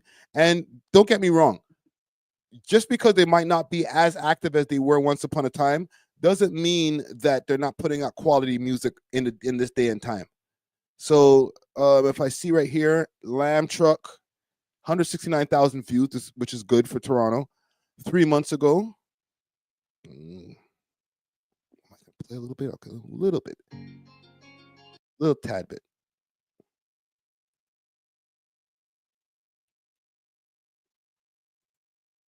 Cali, we plugged in, we live in Medellin. I'm thankful for the life I live, can't let the devil win. All right, so a little bit more. I'm in the club, I tell YG to bring the metal in. Lamb truck, I'm up. All right, so salute to 3M French. He hasn't been as active, but he has been putting out music. Let's double check on this. 11 months ago, 3 months ago, 2 months ago, 1 month ago. This is pretty consistent to me. A year ago, his numbers are good. This is not like the numbers of once upon a time. Let's say if I go to popular videos, this is a Pengs and Tutu, but that had 12 million views. That's crazy. 3M French and T-Jin, which we ain't gonna talk about. He got 4.6 million views on that one. Bully, RIP, and 3M French, Ready for War. This is a Bully track, but it was on the 3M French channel. 3.7 million. French and Bully also. 7 a.m. in London, 2.9 million. 3M French, Archie, who was also part of his crew, and CP. So these are lesser known people. So 3M French is the driving force on this track. 2.6 million. Jeez. Guys used to just piss views once upon a time, bro. Holy. But nonetheless, with the algorithm changes that have happened over the years, And guys are just getting older in the game. I think he's still doing respectable numbers, and he's still out there. K Money, he just recently pulled up and did an interview with us.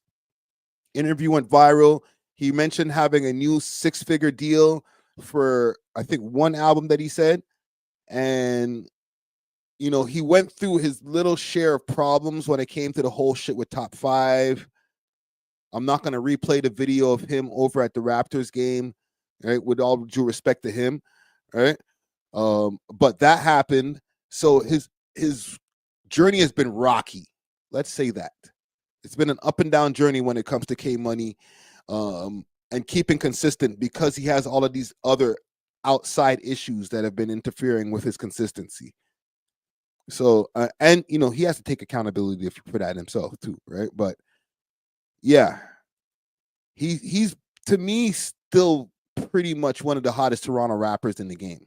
Right? His interview did amazing on the channel, so people are still checking to see what he got to say. So, what do y'all think? Is K Money still one of the top Toronto rappers out here? Comment gang strong. And I want to ask a question in the poll. You know me, I'd be liking to do some election type shit. Is Toronto rap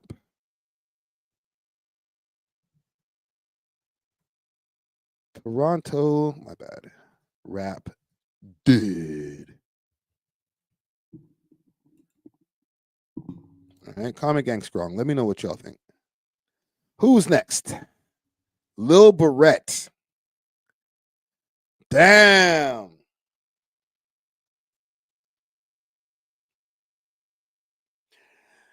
Yeah. Lil Barrett had the wave at one point. Holy shit. He's a case study for real, bro.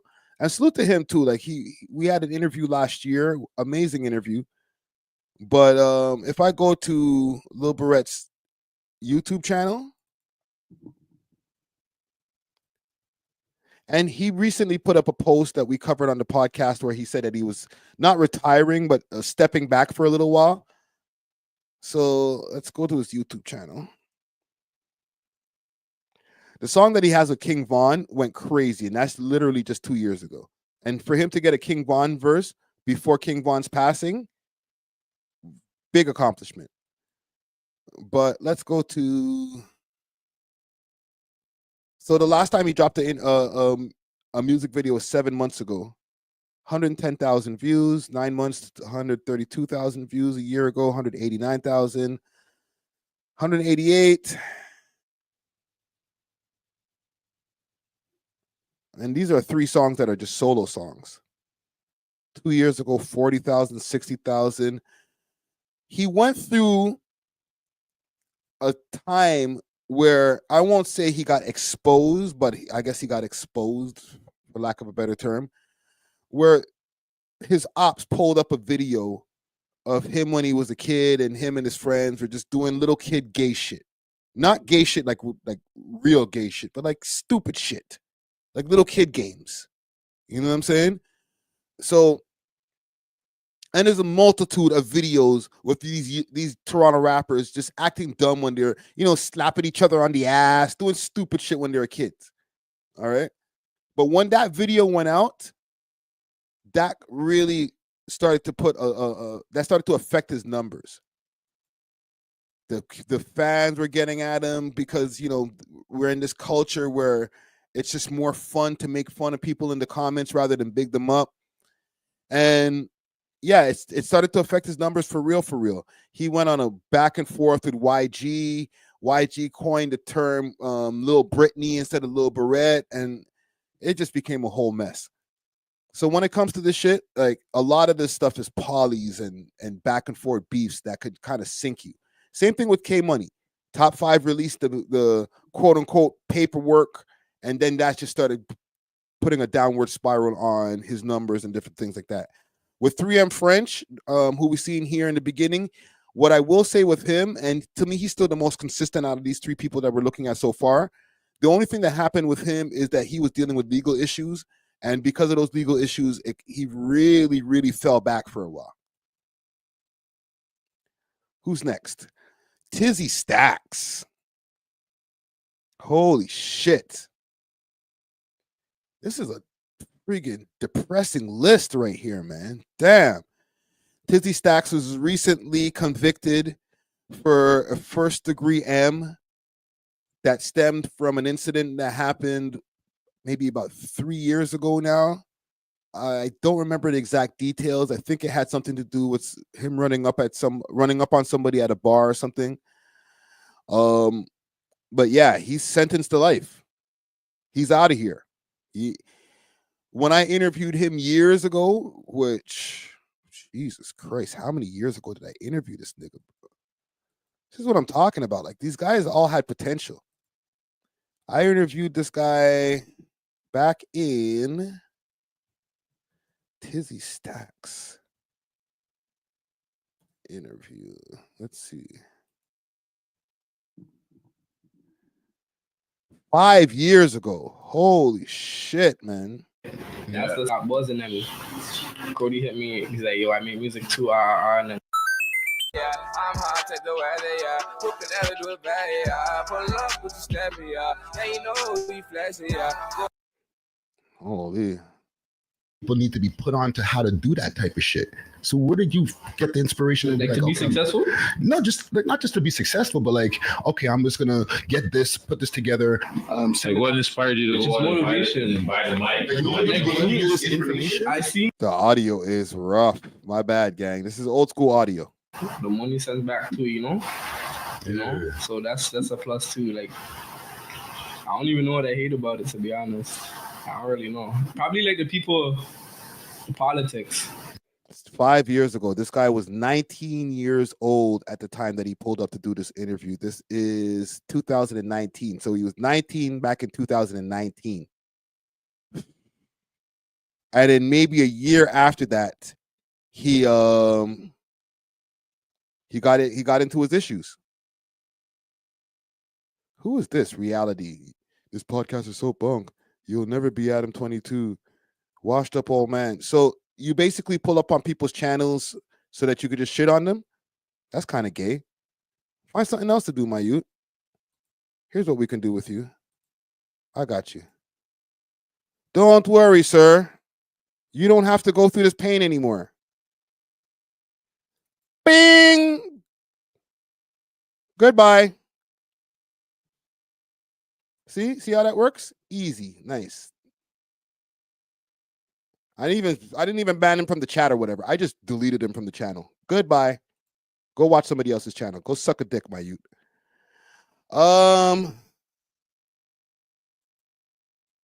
Sorry.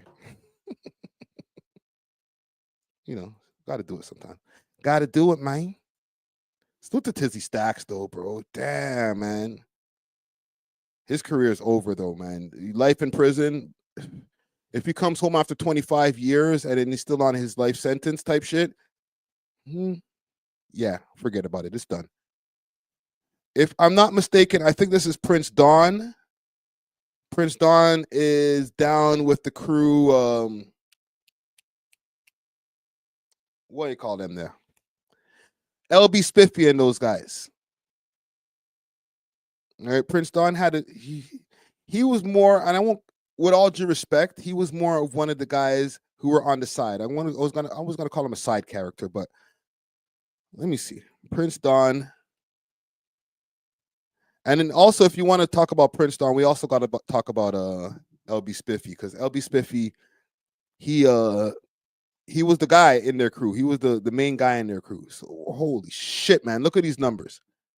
341,000 views. And y'all probably never even heard of this nigga. Respectfully, you know what I'm saying? The people from Toronto know who he is. The last time this guy put out a video on his own channel was 4 years ago. What the hell, bro? What the hell is really good, my youth? And then there's LB Spiffy. He was signed to Warner for a space and time. But prior to being signed to Warner, he had a big tune right here. My Phone, which has 1.7 million videos, Situations, 657,000 views.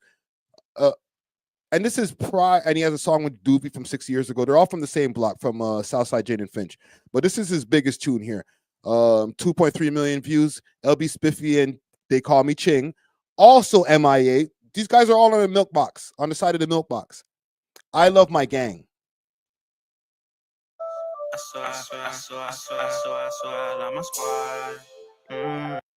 This is where Lil Tecca got his swag from. Yeah, we go hard. Yeah, we go hard. Yeah, we go hard. Yeah, we go hard. I love my squad. Hold on. I don't want to get myself a copyright. I swear I love my gang. Nigga, this in 20 shots up to his brain. I swear I love my gang. Woo. Yo, these guys were on a wave back then. This is 7 years ago, January 2018. Yeah. A lot of these guys are MIA for real, bro. You know what it is. A lot of these niggas is aging out, fam. They're aging out. I don't even know who the hell this nigga is, so we're going to keep him. We're going to pass him. They Call Me Ching. I interviewed him years ago. He moved to Kitchener. He's from Southside Jane and Finch also, I think. But he moved to Kitchener. And yeah, he had crazy numbers. He did a song with Stupid Young over there in Los Angeles. Like, these guys had a wave. Man, them are not even close to 30 right now. These guys are probably like 20, 24. Young Smoke. This is how I know myself some Toronto rap. They don't even got the names on the bottom. I'm just calling out by the face. You know what I'm saying? Pause. Young Smoke, the younger brother of Smoke Dogg. Okay, R.I.P. Smoke Dogg.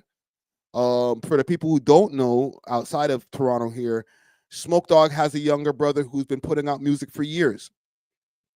As of lately, he has slowed down. If we go check on a few different pages, let me go over to Instagram, see what's going on with this youth here. Sorry, it's my responsibility for the people who are outside of Toronto who are like, yo, man, I don't care about all these Toronto rappers, man. Fuck all these Toronto rappers, man. These guys suck. No, first of all, no, they don't suck. And two, I'm not putting words in your mouth, but no, they don't suck. And two, like, I gotta check on these niggas, bro. Let's see here. Young Smoke.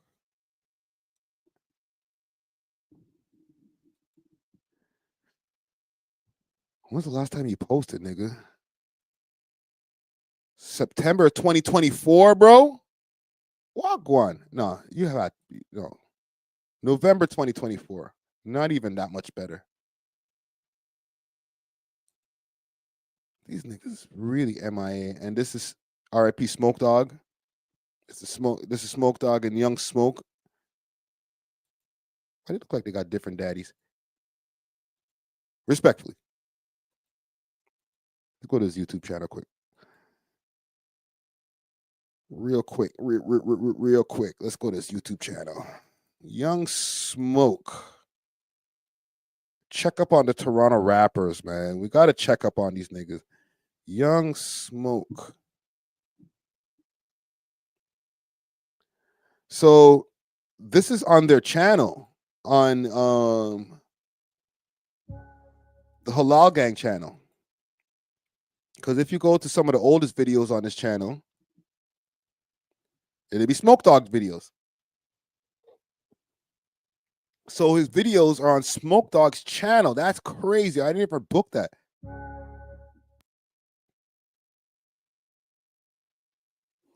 Latest. Let's go to latest. So 8 months ago, Young Smoke, 5.2 thousand. Jeez. Young Smoke, Feet Up, 7,000. Young Smoke, Mini Me, 15,000. Pretty good. Young Smoke. So he put out 2 last year and a half, let's say that is. His consistency has not been there. Obviously, Young Smoke has his own issues to deal with. People are always trying to get to talk to him about this whole Smoke Dog thing. He's literally living in the shadow of everybody talking about his bro all the time. Yeah. Common Gang strong. I ain't trying to diss, but yeah, those numbers are not really popping right now like that. Let's go back to the list. Salute to Young Smoke. I think there's only a couple more on the list here. Who else they got over here? Top 5. Wow.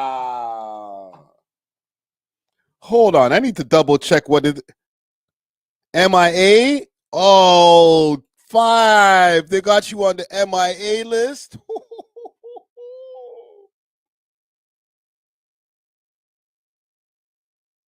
The most popular Toronto rapper, the one who attracts the most attention online and gets the most SEO and engagement and all that, they're saying is on the MIA list. That is crazy.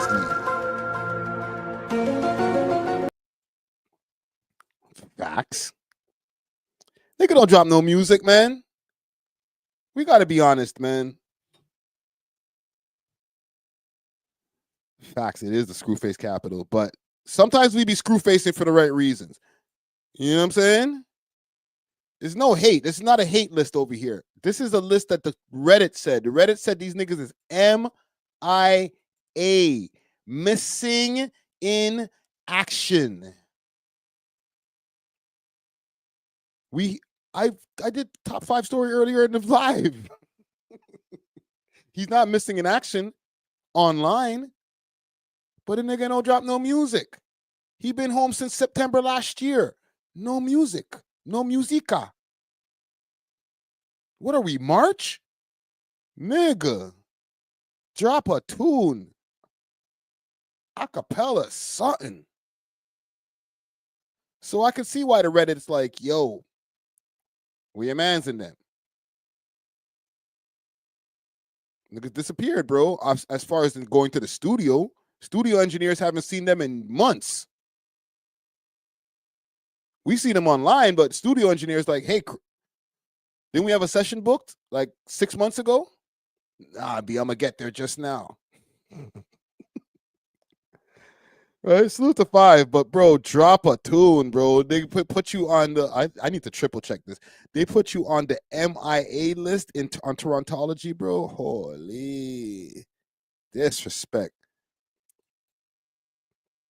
Doovie, well, that's a bad choice.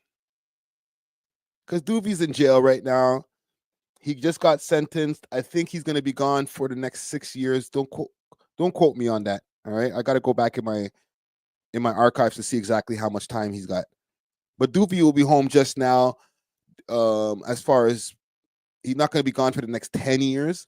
He's dropped a multitude of hits over in Toronto that's going to be able to hold him over or hold his fans over until he comes home.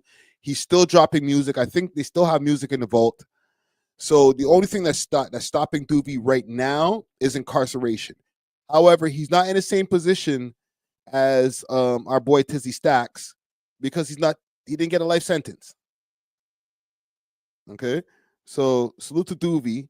I really don't think he should be on this list. I'm not going to say respectfully because I have no respect for a lot of these guys over there on Torontology, except for the people who run the page. Okay, but the guys who post on that shit suck my dick. All right. When I do the repost of this, remember I said that. Rewind and rewind again. Puffy L's. Holy, where is Puffy L's for real? Where are these niggas, bro? Jesus Christ. Yeah, I know I said that whole suck my dick shit, but like when you guys are right, you're right, man. God damn. Look at it. Look at the SEO he has. 9 years ago, Puffy L's flexing 3.4 million views. 8 years ago, Proper, 2.6 million views.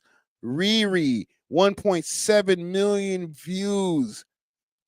Keep in mind, they also have the association, the Halal Gang. Everybody was, they're around Drake, Smoke Dogg. 4 years ago, 217,000 views. The song with Young Smoke. Holy. Puffy L's did an interview with this nigga a year ago, but you won't do it. You haven't done an interview with me yet, bro. You're tripping, bro. Let me see one of the last music video that he dropped. And this is also on Smoke Dogg's YouTube channel. Or not even Smoke Dogg. This is the Halal Gang YouTube channel. Let's do this. Puffy.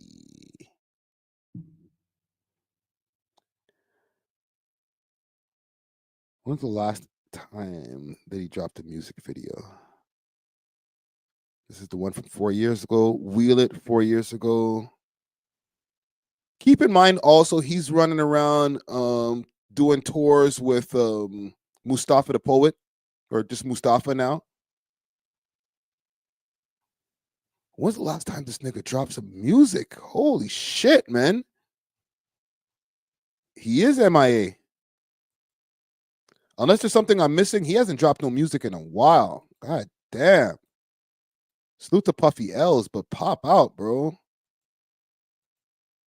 When I show you guys the view counts that these guys were getting at one point in time, these guys had the city on fire, bro. I don't even know who this is. I'm sorry, gang. Who is this? Comic Gang Strong. Y'all know who this is? For the deep cuts, the Toronto heads out here. Who is this? Let me know.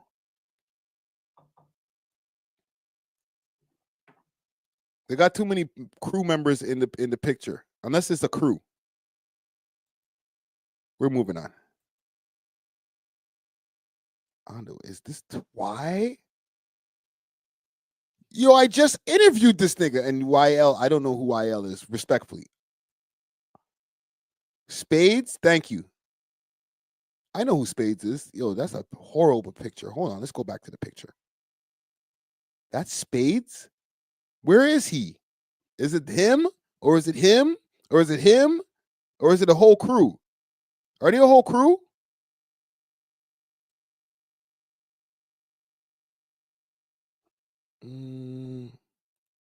Sean says Puffy L's won't do interviews on your show because you promote everything he isn't about.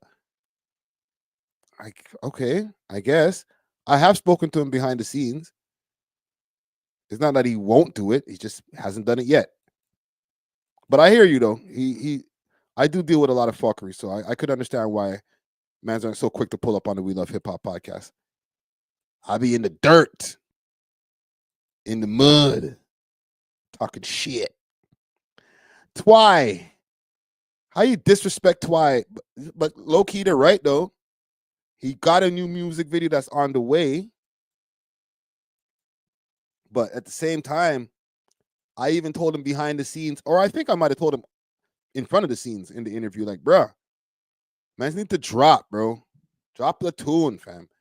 Don't make this Moolah first issue the whole thing that people are focusing on you about, right? Drop some music. Toronto, today I'm with RP. Twy 902. And they will be performing Wait For You.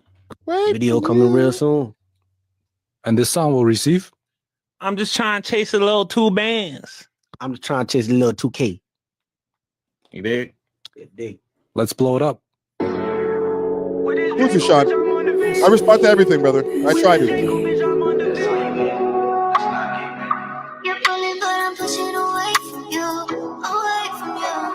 Why does he have that like deadpan look, bro? Like, bounce around, nigga. We just Draco, bitch, I'm on the feet. Call my ass kisses, you wish you were the teeth. You can fuck on them one niggas and won't make a seat. I can go to jail for 100 years and still come on my deep. I ain't mad at it.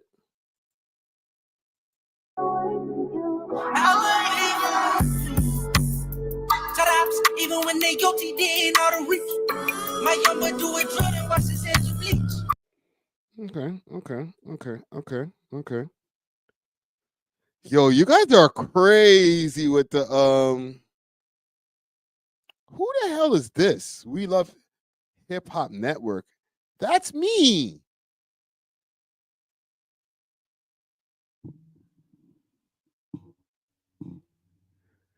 Need Much Music and Rap City back. Yo, fuck Much Music. How about that?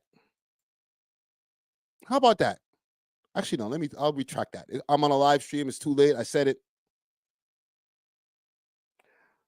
Let's talk about how you get this thing here. This copyrightable name that you got over here. The We Love Hip Hop Network. Registered. What's up, bro? Are you trolling me right now, fam? Walk one. I need answers, bro. How you got the same name as me? You an American network for real?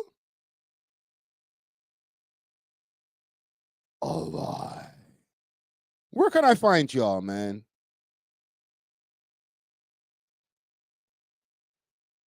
Hold on. This is just fucking my head up right now, bro.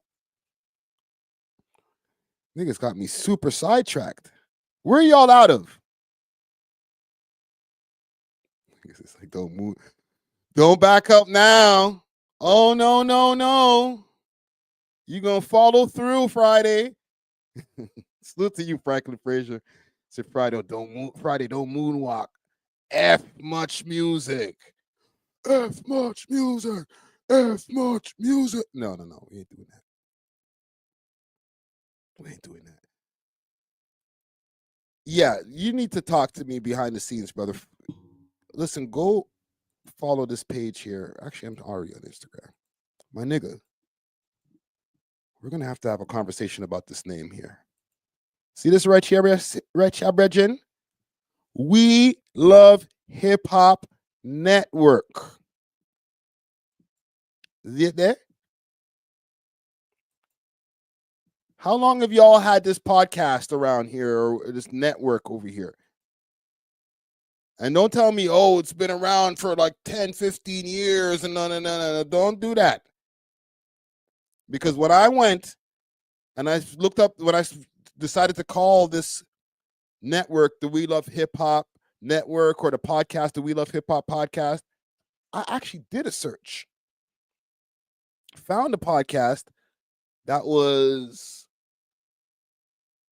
from like 2013, 14, some shit like that had one episode out. I said, all right, they ain't using that shit. So that's my transparency right there. Not to say that I invented putting the phrase "we love" and hip hop together, right? But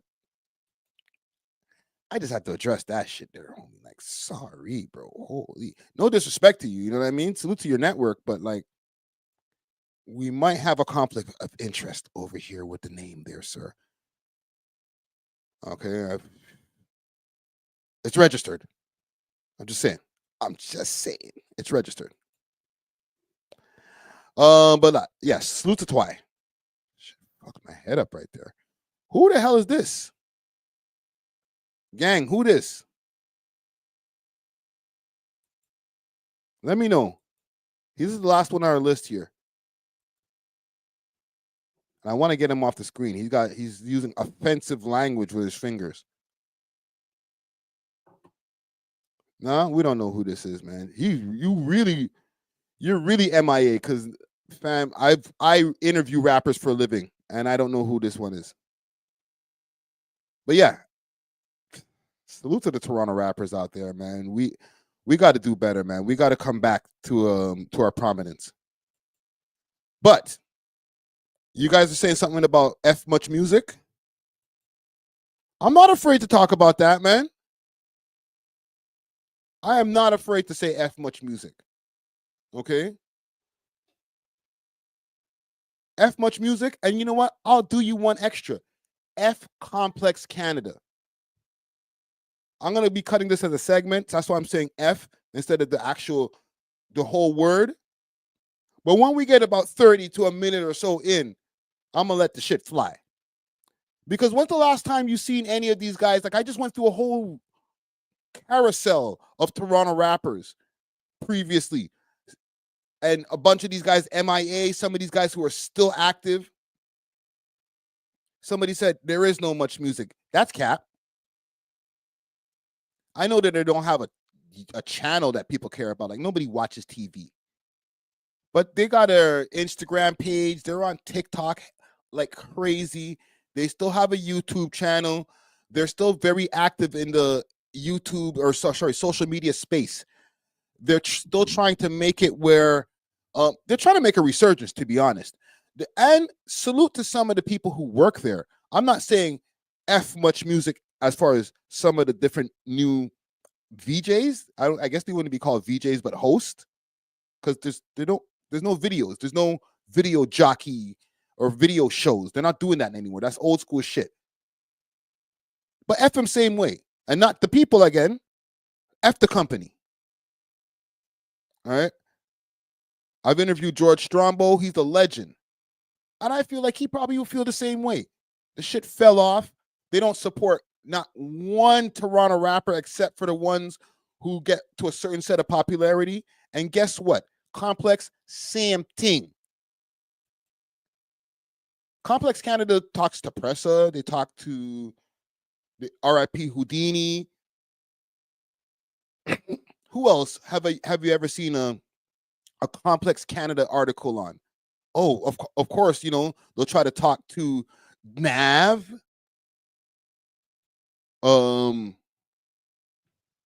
Give me some other names. Maybe Majid Jordan.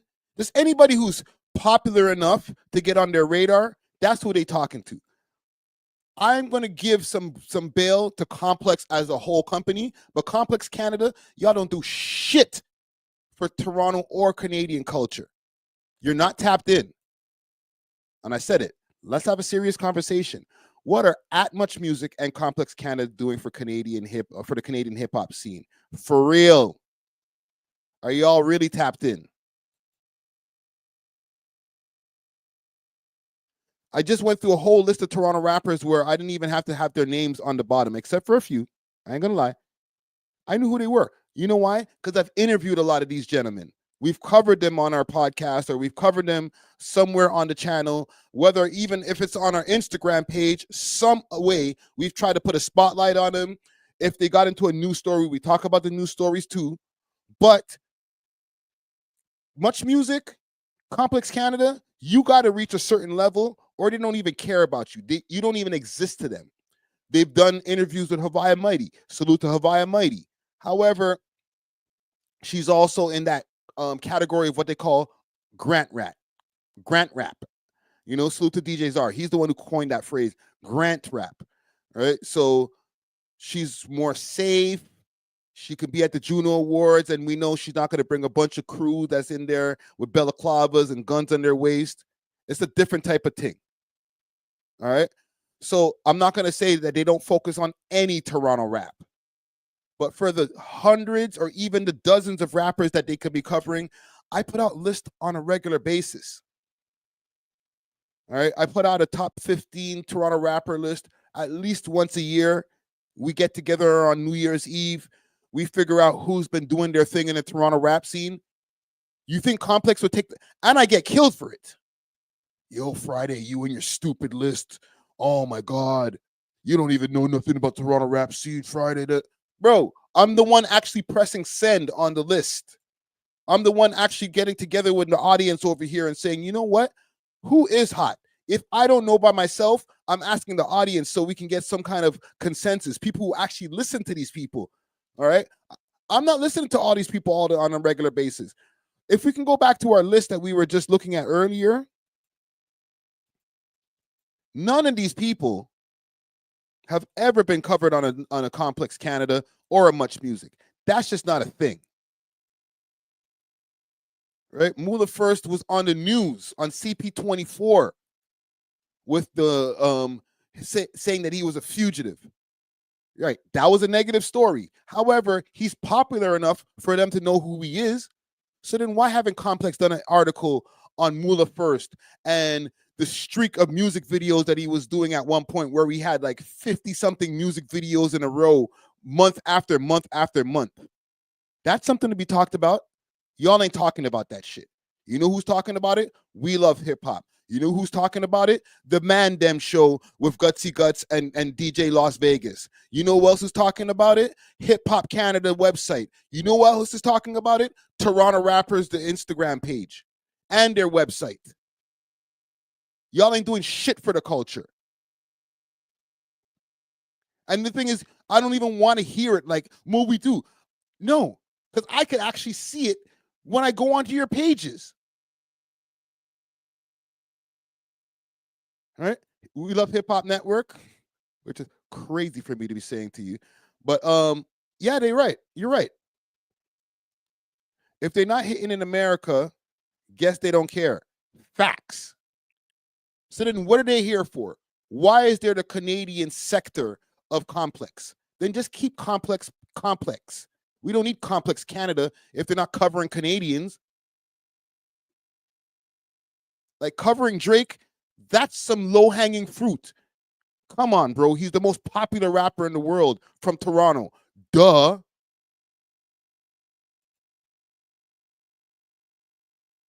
You know what I'm saying? Like, I've been thinking about it for a while. It's just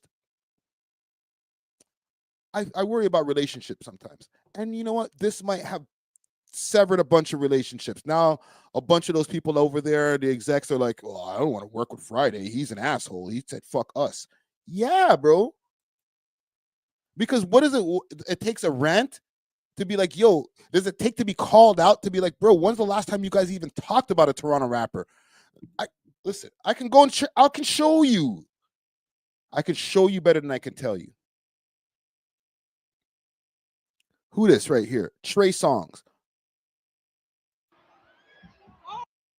All right.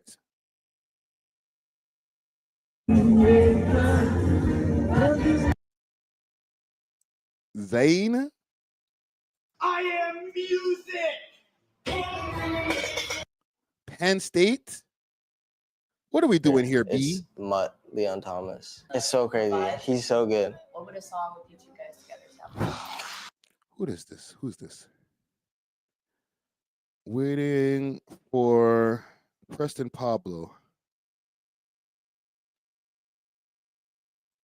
You from here, nigga? Where you from? Oh, you're Canadian. There we go.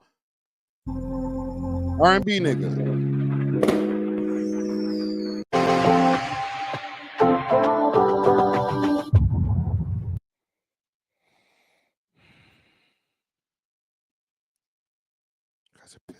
Affair. What is she even saying in that? In this dancery. What's dancery? I think Like, Much Music is a big company. 840,000 followers. You know how much light that they could be putting on one of these guys who are out here thugging and bugging and try to change the trajectory of their life? Salute to this brother over here with the dreads. He's a cool brother right here, right? I've met him in public before too, right? And don't get me wrong, I'm not like, oh, cover Canadian shit only. Bro, your CanCon is looking weak. Like you're doing your 30% with the cleanest motherfuckers you could find. Yo. This is what Much Music has been up to lately. Just to keep you guys informed, right? Complex Canada. Let's go over there. I'm sorry, man. These guys pissed me off, man. Complex Canada.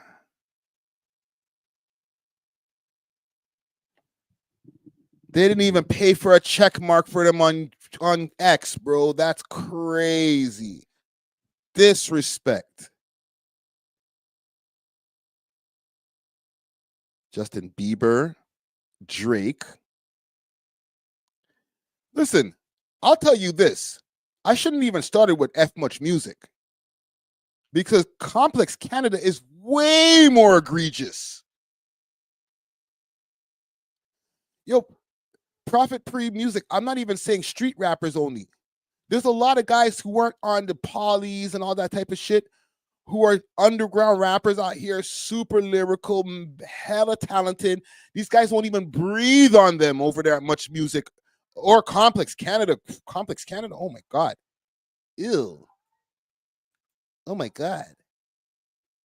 They're like snobs when it comes to this shit. Look at this shit. It's disgusting.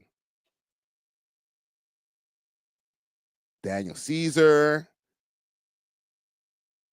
All I'm seeing is a bunch of Justin Bieber, Drake, and Daniel Caesar things, my youth. Oh, Tory Lanez. Can't forget Tory, of course. And listen, these are all people, accomplished people. Like, you know what I'm saying? But like, who's this? Going viral.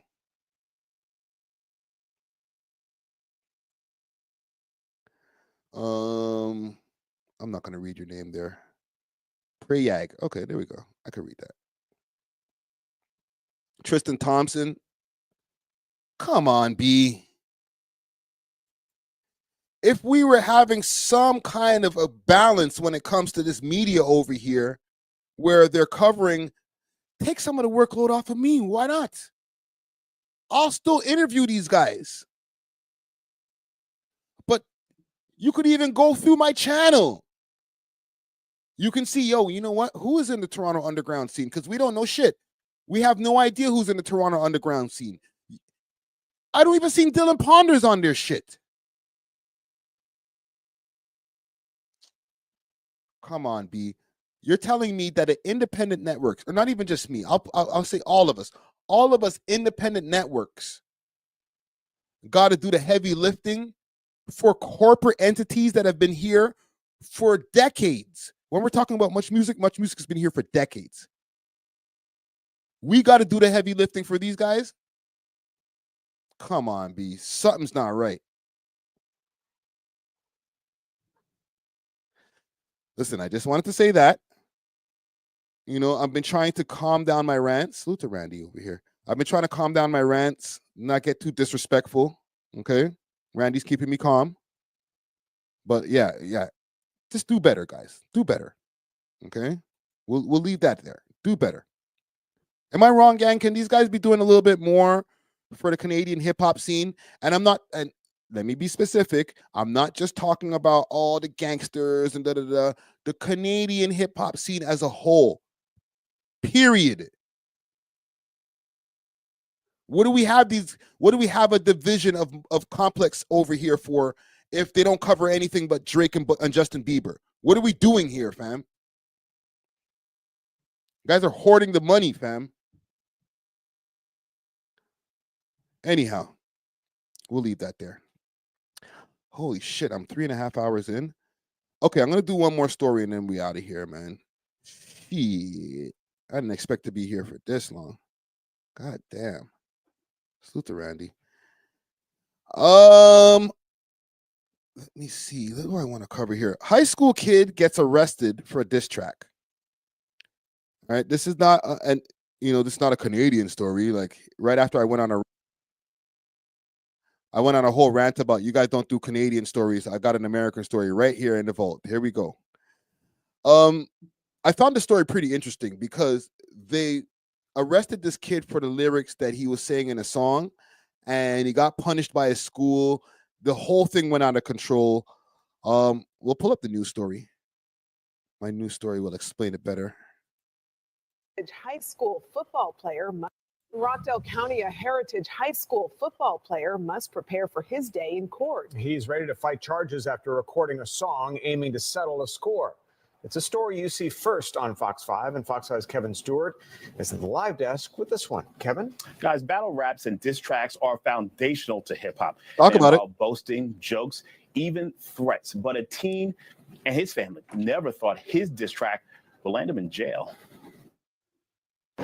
The other guy got a couple of other licks in, and my son ended up with a big knot on the top of his forehead. The Cheslyles can't believe his 18-year-old son, Cortez, allegedly got jumped by a teammate on the Heritage High football team and ended up with a mugshot, charged with making a terroristic threat after posting this diss track on his Instagram page. I'ma beat his drop a diss and then I'll take his get a body bag or save his cause I ain't spend.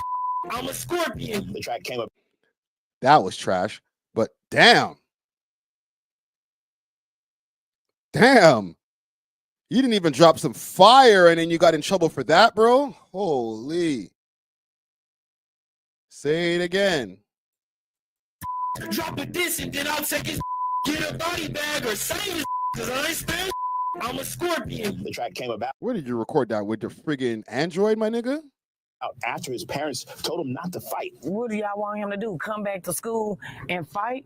We don't teach our kids that. The same thing with the Kendrick Lamar and the Drake situation. Oh, the complete. Don't bring Kendrick and Drake into this, bro. Make your point. Make your point there, Natures. Consensus was, oh, Kendrick bodied Drake. So for that to be mentioned in the song and translated into something literal is egregious. Lyles posted the recording back in November, but the other player's mother filed the charges last month, leading to Lyles' arrest on campus. Why wait months and months and months? There would have been plenty of opportunities for him to do something. Lyles is a senior hoping to join the Air Force, so his parents want to build a bridge with the other boy's family, hoping the bridge isn't over. Anytime, any place, we can have them sit down No, you didn't do that, bro. He didn't do that. Say it again, my youth. Want to build a bridge with the other boy's family, hoping the bridge isn't over. Anytime, any place, we can have them sit down, a meeting, we can talk about this, try to come to some common resolution. All right, now the charge is a misdemeanor. So far, we have been unsuccessful in reaching the mother who filed the charges. We will continue to update the story, but for now, live from the live desk, Kevin Stewart, Fox 5 News. All right, Kevin, thanks. Low-key, the the news reporter had more bars than the kid. Respectfully. All right. I know he's a little kid. Here's the thing when it comes to this case, and this is why I found it interesting. Because the kid did get his ass beat. He got into a fight at school, right? And instead of coming back and trying to have retaliation physically, he took it to the booth. He dissed the youth. He got it out of his system. He posted it online. And I guess the beef was supposed to end there. His parents were in support of it. They're like, oh, okay, get it out your system there, young buck. They didn't send him back outside. Yo, you better go fight that kid and beat him up. No. We're in 2025. People don't do that shit no more. Go to the, got your garage band in your phone. Do whatever you got to do, bro. I don't think that is something that should be an arrestable offense. Unless, and we got to look at it from both sides, unless something was to happen afterwards. So, for example, this kid drops the diss song. He's like, F you, yeah, put you in the dirt, blah, blah, blah, blah, blah. Okay? The parents are concerned, but they can't do anything. But now, whoever beat him up in the first place spins back around because of the diss song and then shoots homeboy and says, yeah, that's because of that song. Right there. Now we can blame the song. Now we can bring it up in court. Be like, he shot him because he heard those lyrics in the song. Right? Which also becomes a slippery slope when it comes to bringing lyrics up in court and blah, blah, blah, blah.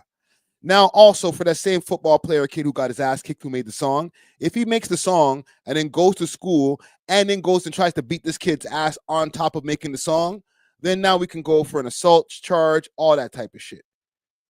If this kid's parent, this guy on the screen right now, okay, I'm trying to give all sides of the coin over here, right? If this kid's parent said, you know what, you assaulted my kid, instead of him going and making a diss song towards your kid, we're going to press charges on you because you assaulted my kid. They wouldn't be in the wrong either. So I'll ask you guys again. Do you guys think that, and we'll end it here. I don't want to spend a long time on the story. It's not a trending topic or it's not that important. But was this kid wrong for making the song here? I don't think it was the worst move. As a retired rapper, I've had my transgressions with people. I take it to the booth. I've had some of my transgressions handled on road.